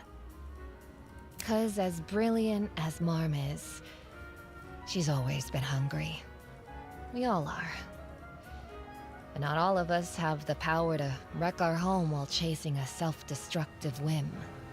She jabs an accusatory fork at the floor. A gaping wound whistles back at us, lined by debris and fresh cracks. Injuries that mirror the plaza's caved-in buildings and broken pillars. Marm caused that island tremor. Indirectly, of course. But when you recklessly expand your territory past its limits, there are costs. And the costs are growing by the day. Ask about the damage to Dreamland, yeah. Dreamland's the richest barony in the lowers. If anyone can afford a patch job, it's you. Oh, we try. Think of Dreamland as a stack of spinning plates. Impressive, but prone to shattering. You see, Marm has a dream. She's always wanted to be the woman behind the biggest, wealthiest barony in the city. And it broke her up when she had to shelve it. Not by choice, from the sounds of it. No, it was island capacity. At least until someone gave her Aether powerful enough to support every island you could dream of. Marm saw her chance and declared us back in business. Huh. Is it red either? Something rings familiar. A new, more powerful Aether. This new Aether, it happened to be red? Ah, I see you've heard of it. Apollo warned me White Street has something similar. A new kind of Aether weapon? Had. It blew up with Eli. She taps a delicate, expectant finger. I changed topics before she could ask me about a melted wreck of blood-stained metal. Something's always bothered me about White Street. How'd they get their hands on a souped-up piece of Aether tech anyway? I assume they shared Marm's supplier. Whoever they are. Surprised Marm never told you. Marm's frustratingly tight-lipped about her VIPs. But rest assured, if I knew who they were, they'd receive a personal tour of the Underline. Why? You think they set Marm up? An excellent question. What I do know is this. Marm would have retired a satisfied woman if someone hadn't baited her with the promise of one more island. All right, yeah, what happens after the heist? Right. Let's say we steal Marm's money and stop her expansion. You still haven't said a word about what happens afterward. Well, this is the lowers. Shooting the Baron and swapping them out with someone new is quite traditional. Look, Sophie, I get it. You don't know me, but you either trust me enough to give me a straight answer, or you don't. My words put a wrinkle in her practiced spiel. For a moment, she looks just as unsure as I am. And I'll give you this. No. If we succeed, I won't become Baron. My sisters would never stand for it, let alone the Underground or you. However, I have no intention of letting Dreamland become another White Street. Okay. Thanks for the honesty. Excellent. Now then, shall we go somewhere private to finish our earlier conversation? And I imagine our mutual friends will want to report. Fine. I've got to stop back home anyway. What Sophie said hangs over my thoughts like a storm cloud. There's something more to this red Aether. And Mellie's been mum on the details ever since Eli's parade. I think it's time I got some answers. Yeah. Alright, doesn't seem like anything else here. Okay, go back. Anything else here? Or you can go back to the alley if you want to.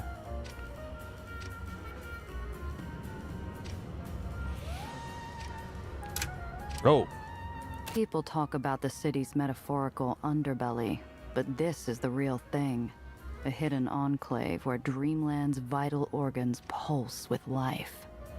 They say the exchange started as a smuggler's market. One of Marm's first acts as Baron was to transform it into a proper community. Can't say it didn't pay off. Nice. Okay. Anything else? Store. Alright, back to Dreamland. Well, let's do a save. More money. We still need more money.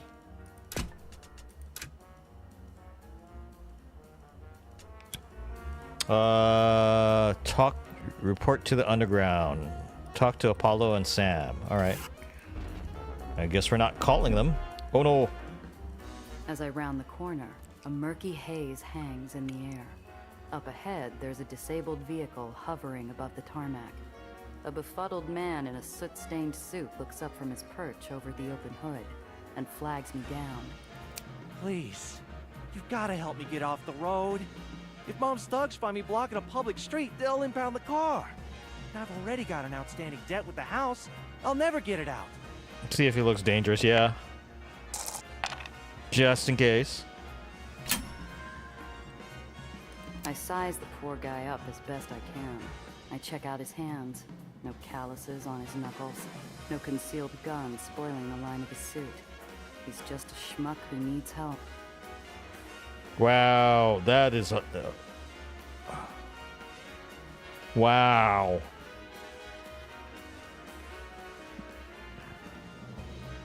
I mean, we could try to fix it. I mean, what's the worst that can happen? We blow up his car?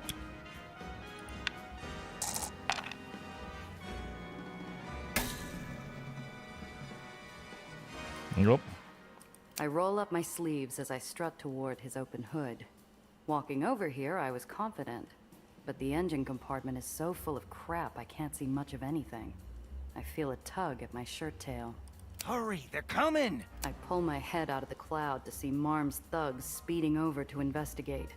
Given the heat around me, it's too risky. Where are you going? I thought you said you'd help. Alright, I guess we gotta push it off the...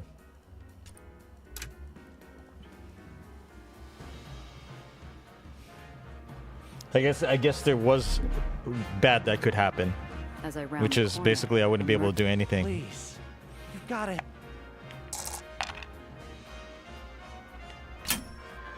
I size the poor guy up as best I can. Yeah, near Check it impossible out is of the like... way. I'm going to push it clear. I put my car in gear and float slowly up to his front bumper. There is a thud, followed by a scrape as my bumper grinds against his. In just a few seconds, his car is at the side of the road. No worse than a bad parallel park. Thanks, I guess. Don't mention it. And you might want to find a new hobby before you get any deeper in the hole to Marm. Oh, wow. Okay, that beat up my car.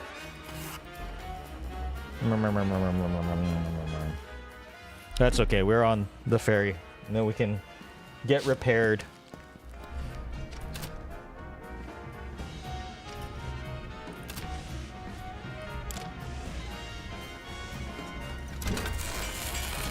Oh wow, we're running out of scrap. We're desperately running out of scrap, guys. Alright.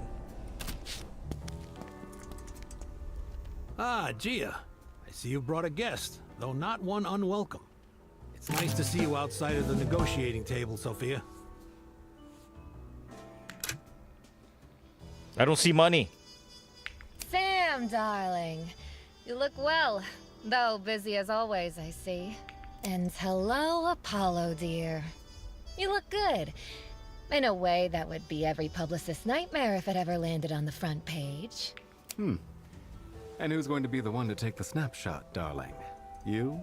Their smiles start as cool and polite as passing acquaintances, but they quickly crack into grins as they share a peal of laughter like age-old friends on a night out. Oh, glad to have you, Soph. Gia, how are we looking? Give him a confident Got a estimate. good look at the place. It'll be tough to crack, but so is the tomb. If we play our cards right, we can be in and out before Marm knows what's happening. That's what I like to hear. Don't keep us in suspense now, darling. What's the plan? We prep as much as possible. Way I see it, we got 3 problems to solve. The crowds, the loot, and the getaway. Right, first the crowds. Pandemonium's going to be packed. We're going to need everyone out of our way. Marm loves ending things with a bang. It's why Soap Jackson's closing the night with a fireworks show. If it were to happen sooner, everyone, including Marm, would be forced outside. Think you can shift the schedule? Of course not. Marm would have my head. But if someone very clever were to sneak into one of Soap's parties, they may be able to convince Soap to help coordinate a surprise. Talk to me before you go. Might have an idea or two on the how. Okay. Ask about Soap I might Johnson. have seen his name in a paper or two. Turned down a professional baseball career to hustle saps. Oh yes, a rather tacky man. Loves his parties as much as he loves to gamble when he's lucid. Not your type, huh? He and I enjoy different games. Fortunately, that means he's always looking for new players. In my experience, that's as good as an open invite. No good party's complete without a surprise guest. Okay, and why... He's working for Marm. Why are you sure he'd help us? Soap's a free spirit. You hire the man because he knows how to throw a party, not for loyalty. And I'm going to persuade him how, exactly? I'm sure you know how to be persuasive. Flatter him, bribe him, Convince him Marm's surprise is a reward in itself. Or simply beat his ego until he does it out of spite. All right, the loot. Sophie, you said only a few people are allowed to touch Marm's cash. Who are they exactly? Let's see. There's Gunther, the concierge, the movers, select security members and does, and me. But even if I got you uniforms, we could hardly carry it out ourselves. The movers are still the Matzi Brothers Moving Company, correct? If so, they may be persuaded to help. The Undercity League meets not only with Dreamland's Baron, but also its Ledgeman Union. I am told relations between them have become difficult. Enough they won't turn around and go to Marm. Ask if this Luca's that Luca Mazzi. Wait, when you say Luca Mazzi, do you mean... The former world's champion boxer. Or the terrifying Avenger who left a streak of broken strikebreakers behind him? Just surprised he and Marm would ever strike a deal. Matzi Brothers Moving Company does excellent work, and his rates are reasonable. And you know what they say, darling. Better to keep your enemies close and on a tight leash. All right, ask how to persuade him. All right, sounds convincing. How do we get him on side? Luca sees the world in black and whites.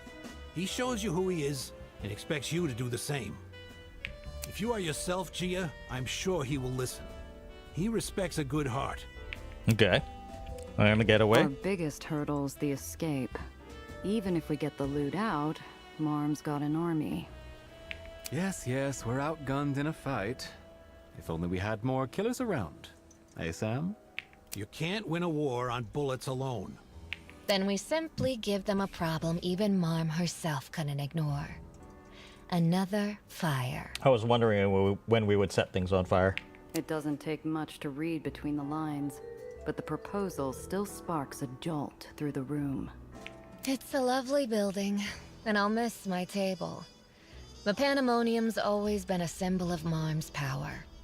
As confident as she is, nothing would alarm her more than to watch her casino go up again. Oh, well, that settles it.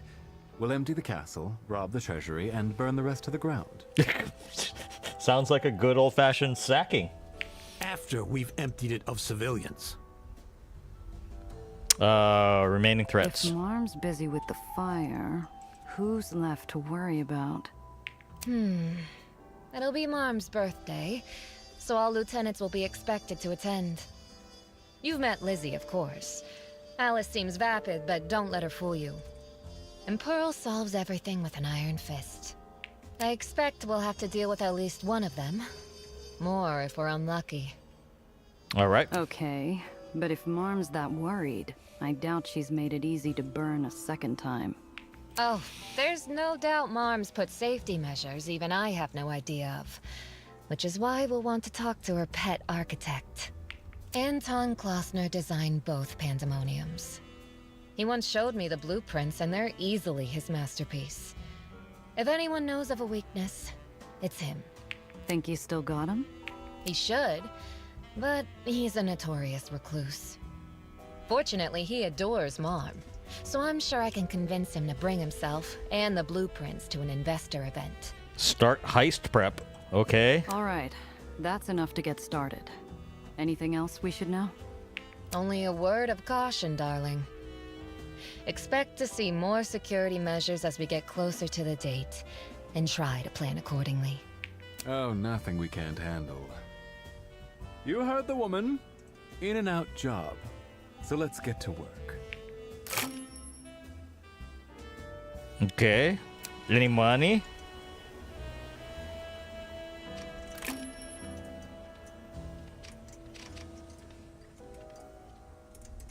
Okay, Luca Mazzi. Say Apollo. Why do they call him Soap, anyway? I gather it's on account of his squeaky clean gambling record. Never lost a single bet, if you believe the stories. But I prefer to think of it this way. He's as slippery as they come. So, remind me then, why is it we think he'll help us take down Marm? He might not. But he's a socialite, and we're highly susceptible to flattery and bribery. I'm sure you can convince him. That's all you got for me? Sorry, darling, can't do much else from here. But you've got a handle on things, right? If I didn't, you and I wouldn't even be talking right now. That's what I like to hear. Good luck. Wasn't I They supposed say to... Soap's parties are as wild as they come. I'd like to see it myself sometime. Yeah, can't wait. Talk to you later. That was all that... He was like, oh yeah, please talk to me before you go. And that's all he asked for me. That's not very helpful, guys. That's very not helpful. All right, let's go check with Nelly. Nellie's not here. Maybe she's at the root cellar with Gardner. Let's check if she's got anything in the trunk. Random nitro repulsors.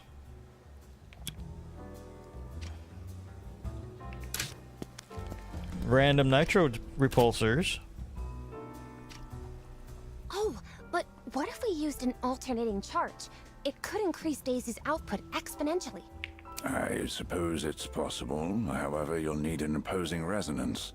Of course! We can start with datasets 13 through to 15. Measure particle strength and the... Oh, hi, Gia!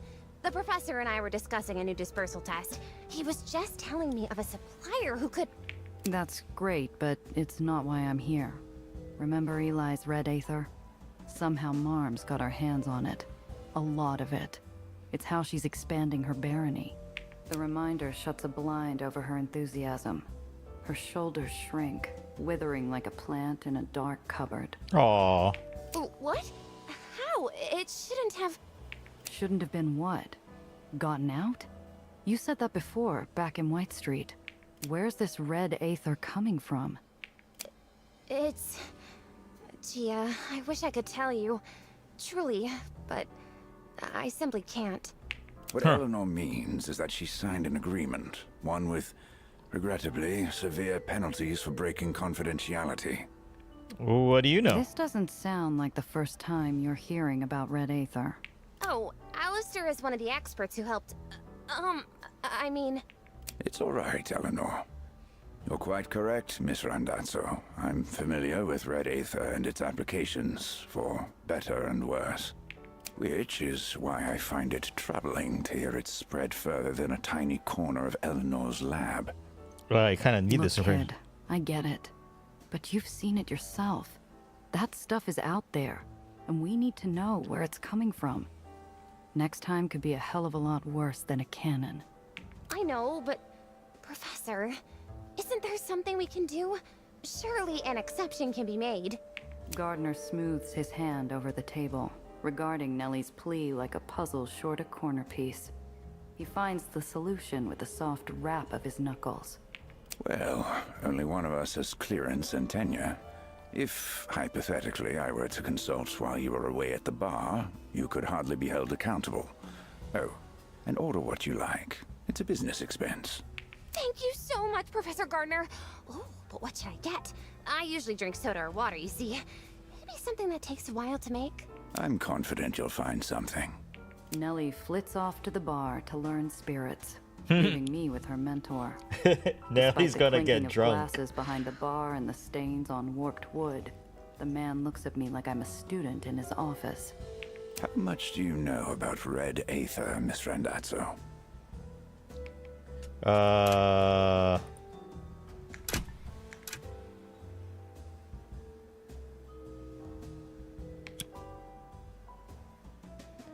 Let's see it.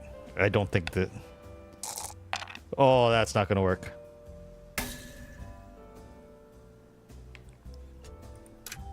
Let's see if I reload. We're testing that safe scum theory. And I think it's... Oh, but what if we used an... I suppose it's... Oh god, we have to go all the way back to here. We can start with data... Oh, hi, Gia! The professor and I were discussing a new dispersal test. He was just telling me of a supplier who could... What Eleanor means is that she signed an agreement, one with, regrettably, severe... Which is why I find it troubling. How much do you know about red aether, Miss Randazzo? Seen it in action, Got a fine. front row view. Saw a tiny red Aether gun power a crane and a madman with a cannon blow up a crowd. That must have been terrible to witness. Exactly why it was supposed to remain contained. Have you ever met researchers with cabin fever? They get up to the most novel experiments. Flight, light, even music. Thanks to our Aether resonance team. It's how we ended up with a new kind of Aether. And a crater in the birch room. The Heights made red Aether? You have to understand, Miss Randazzo. Olympus Park creates new wonders every day, but not everything should ever be released. We couldn't even trust ourselves with red Aether, so we locked it away. Then why is it in the lowers?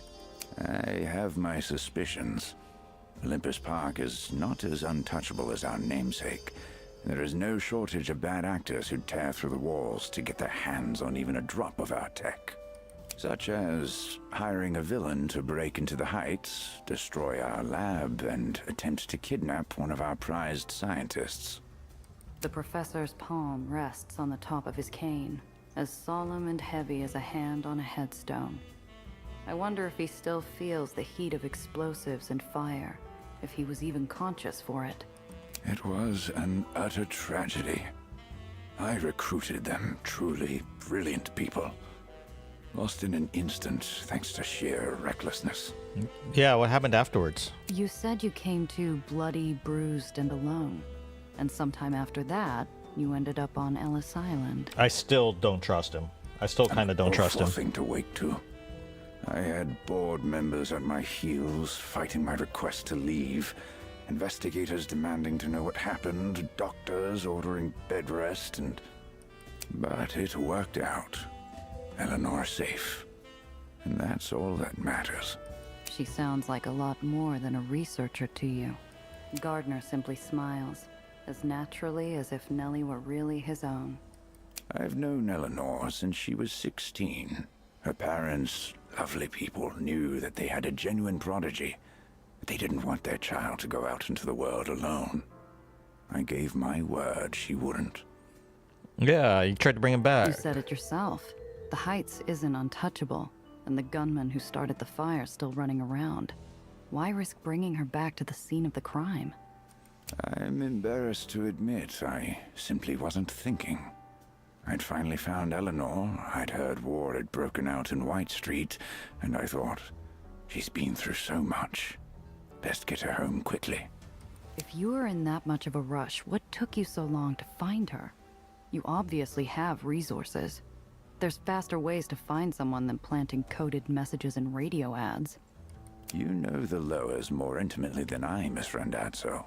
Money, influence, and connections only go so far when half the baronies are in conflict. And believe me, I tried. A deep weariness drapes around his shoulders, made up of several weeks worrying. He looks to the bar, as though confirming Nellie was still where he'd left her. I'm aware I seem unreasonable. I came into your lives and nearly spirited Eleanor away without explanation. But wouldn't you do anything to keep someone you cared about safe? My mind places the shadowed streets and warring baronies against a kiss of sunlight from upstairs, and I hate that I see his point. There's a creep chasing Nellie. Black hat, scars, professional killer. Calls himself Dufresne. Know anything about him? Gardner's brows twitch downward, leaving furrows deep enough to catch water. I'm afraid I wouldn't. Arson and murder aren't quite my department. What about you, Miss Randazzo? Surely you and your friends have looked into him? Mostly through our run-ins. He said someone hired him to bring her home. Eleanor still has family and associates in the uppers. Perhaps not everyone was pleased when she left her old life for the Heights. Enough to keep Dufresne on the hunt? Someone like him isn't cheap. If Nellie knew anyone else with that kind of money, she wouldn't have worried about cash flow. Then perhaps we're looking at it from the wrong angle. Eleanor has a mind that's seen once in a generation. If, say, someone is willing to kill for a wallet, what would they do for a scientist capable of fixing the well? My skin wants to crawl off my seat. Dufresne had torn apart my car to get Nellie's journal. If Nellie's gray matter was that valuable, His faceless employer might never give up the chase. At the bar, Thomas puts away a load of glasses, each clinking away to its rightful place. I stare, feeling like I'm a few glasses short of full set of answers. Sounds like the brainiacs in the Heights don't know what's going on either. Unfortunately. I'm truly sorry I can't tell you more, but maybe we can still find some answers. I'll inform them of the Red Aether leak. See what they can find. I bite back a cynical remark about whether the Heights will share when Nellie trots back with an amber-filled glass. So, how was it? Did you need a little longer? Got the gist of it, thanks. Wait, is that bourbon? Oh, yes! I've never tried it, but the gentleman at the bar ordered 2 on the rocks already, so it must be good. Oh, my dear, that's a rather strong drink. Are you certain that's where you'd like to start? Oh, well, I'm certain I can manage, and it would be a shame to waste it. Bourbon? I think I should drink it. Hey, kid, let me have a sip? Before Nellie can stop me, I snag the glass and down the contents. Yeah! Trust me. Unless you want to be seeing in circles, start with something you can dip your toes in. I suppose you're right. Well put. I believe Thomas has something more beginner-friendly on the top right shelf. Let's try that.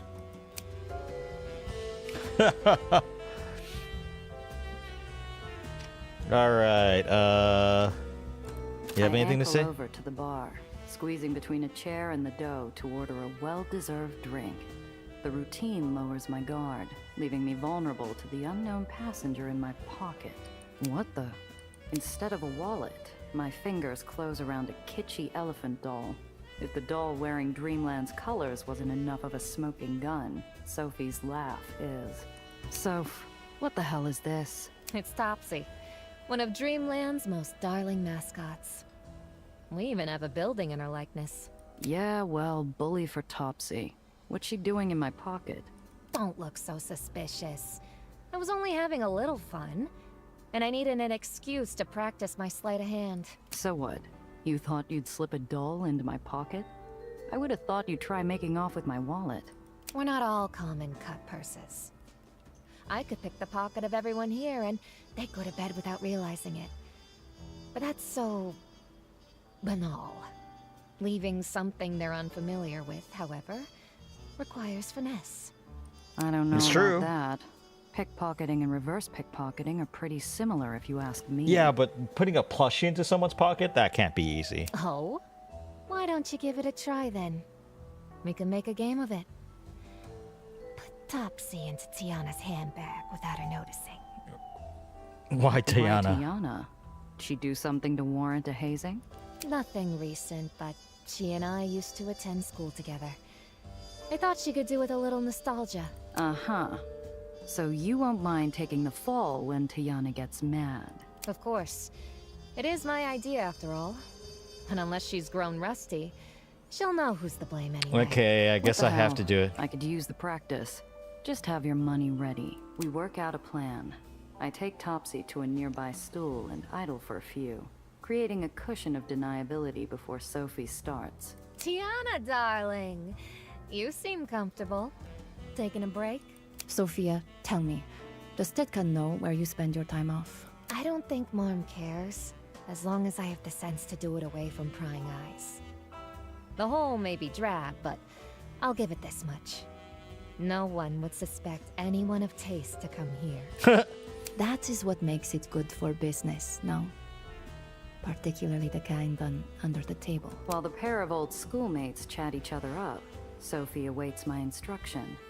Tiana might be quicker with a pen than a knife, but her insight's still sharp enough to cut through any obvious ploys. Keep it subtle. I tap the counter 3 times. Gunther's easy to bribe, you see. He loves peach schnapps and... Oh, that is a lovely pocket you have hidden in your wrap. May I? Aha. You know what they say. Look, but don't touch. Of course. Then, may I get your professional opinion? You see, Mom's recruited a new tailor from Bluebird, and I'm not convinced of the design. Tiana smiles thinly. I don't know who's giving the harder shakedown, but soon they're talking tailors and imports. As Tiana's critical eye probes Sophie's cape, I slip the doll into her hiding spot. Is that so? I'll pass her name along then. Thank you, darling. How should I repay you? A drink, perhaps? Ha! Information like that will cost you more than a glass of wine. Come see me after hours. I'm sure we'll find something suitable to settle your debt. Tiana reaches for her bag. I feel like I'm watching a thriller. Anticipation building to a silent orchestra as I hear the bag click open and Tiana gasp.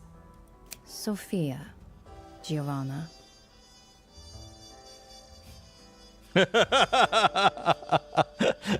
Own up to it. Just having a little fun. You know, there are circuses that are hiring. Perhaps you two would do better to audition there. Relax. Well, give yourself wrinkles. It was just a little prank.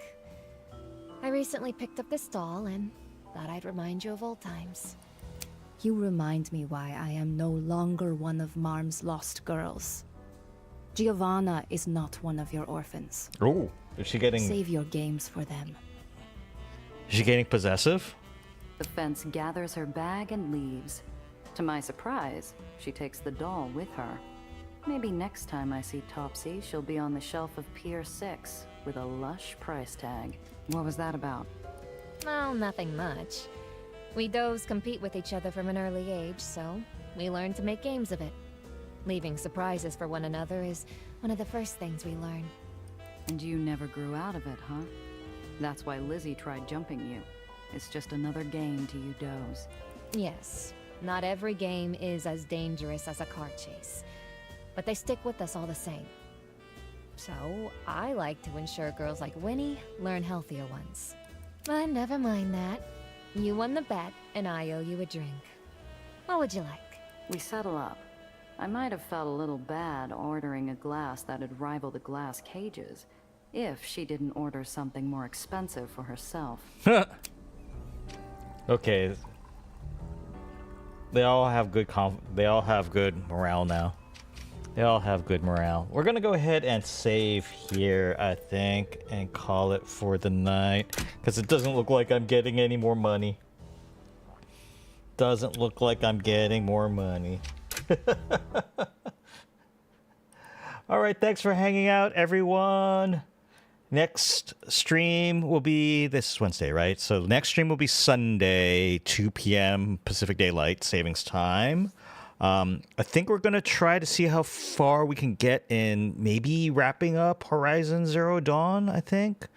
I think that's the current plan. We'll see. We'll know when we once I schedule the video, the live, it'll be a little, you'll have a better idea then. I have to think about it. Yeah, and then obviously next week sometime again, we'll pick up Aether and Iron for part 4, probably.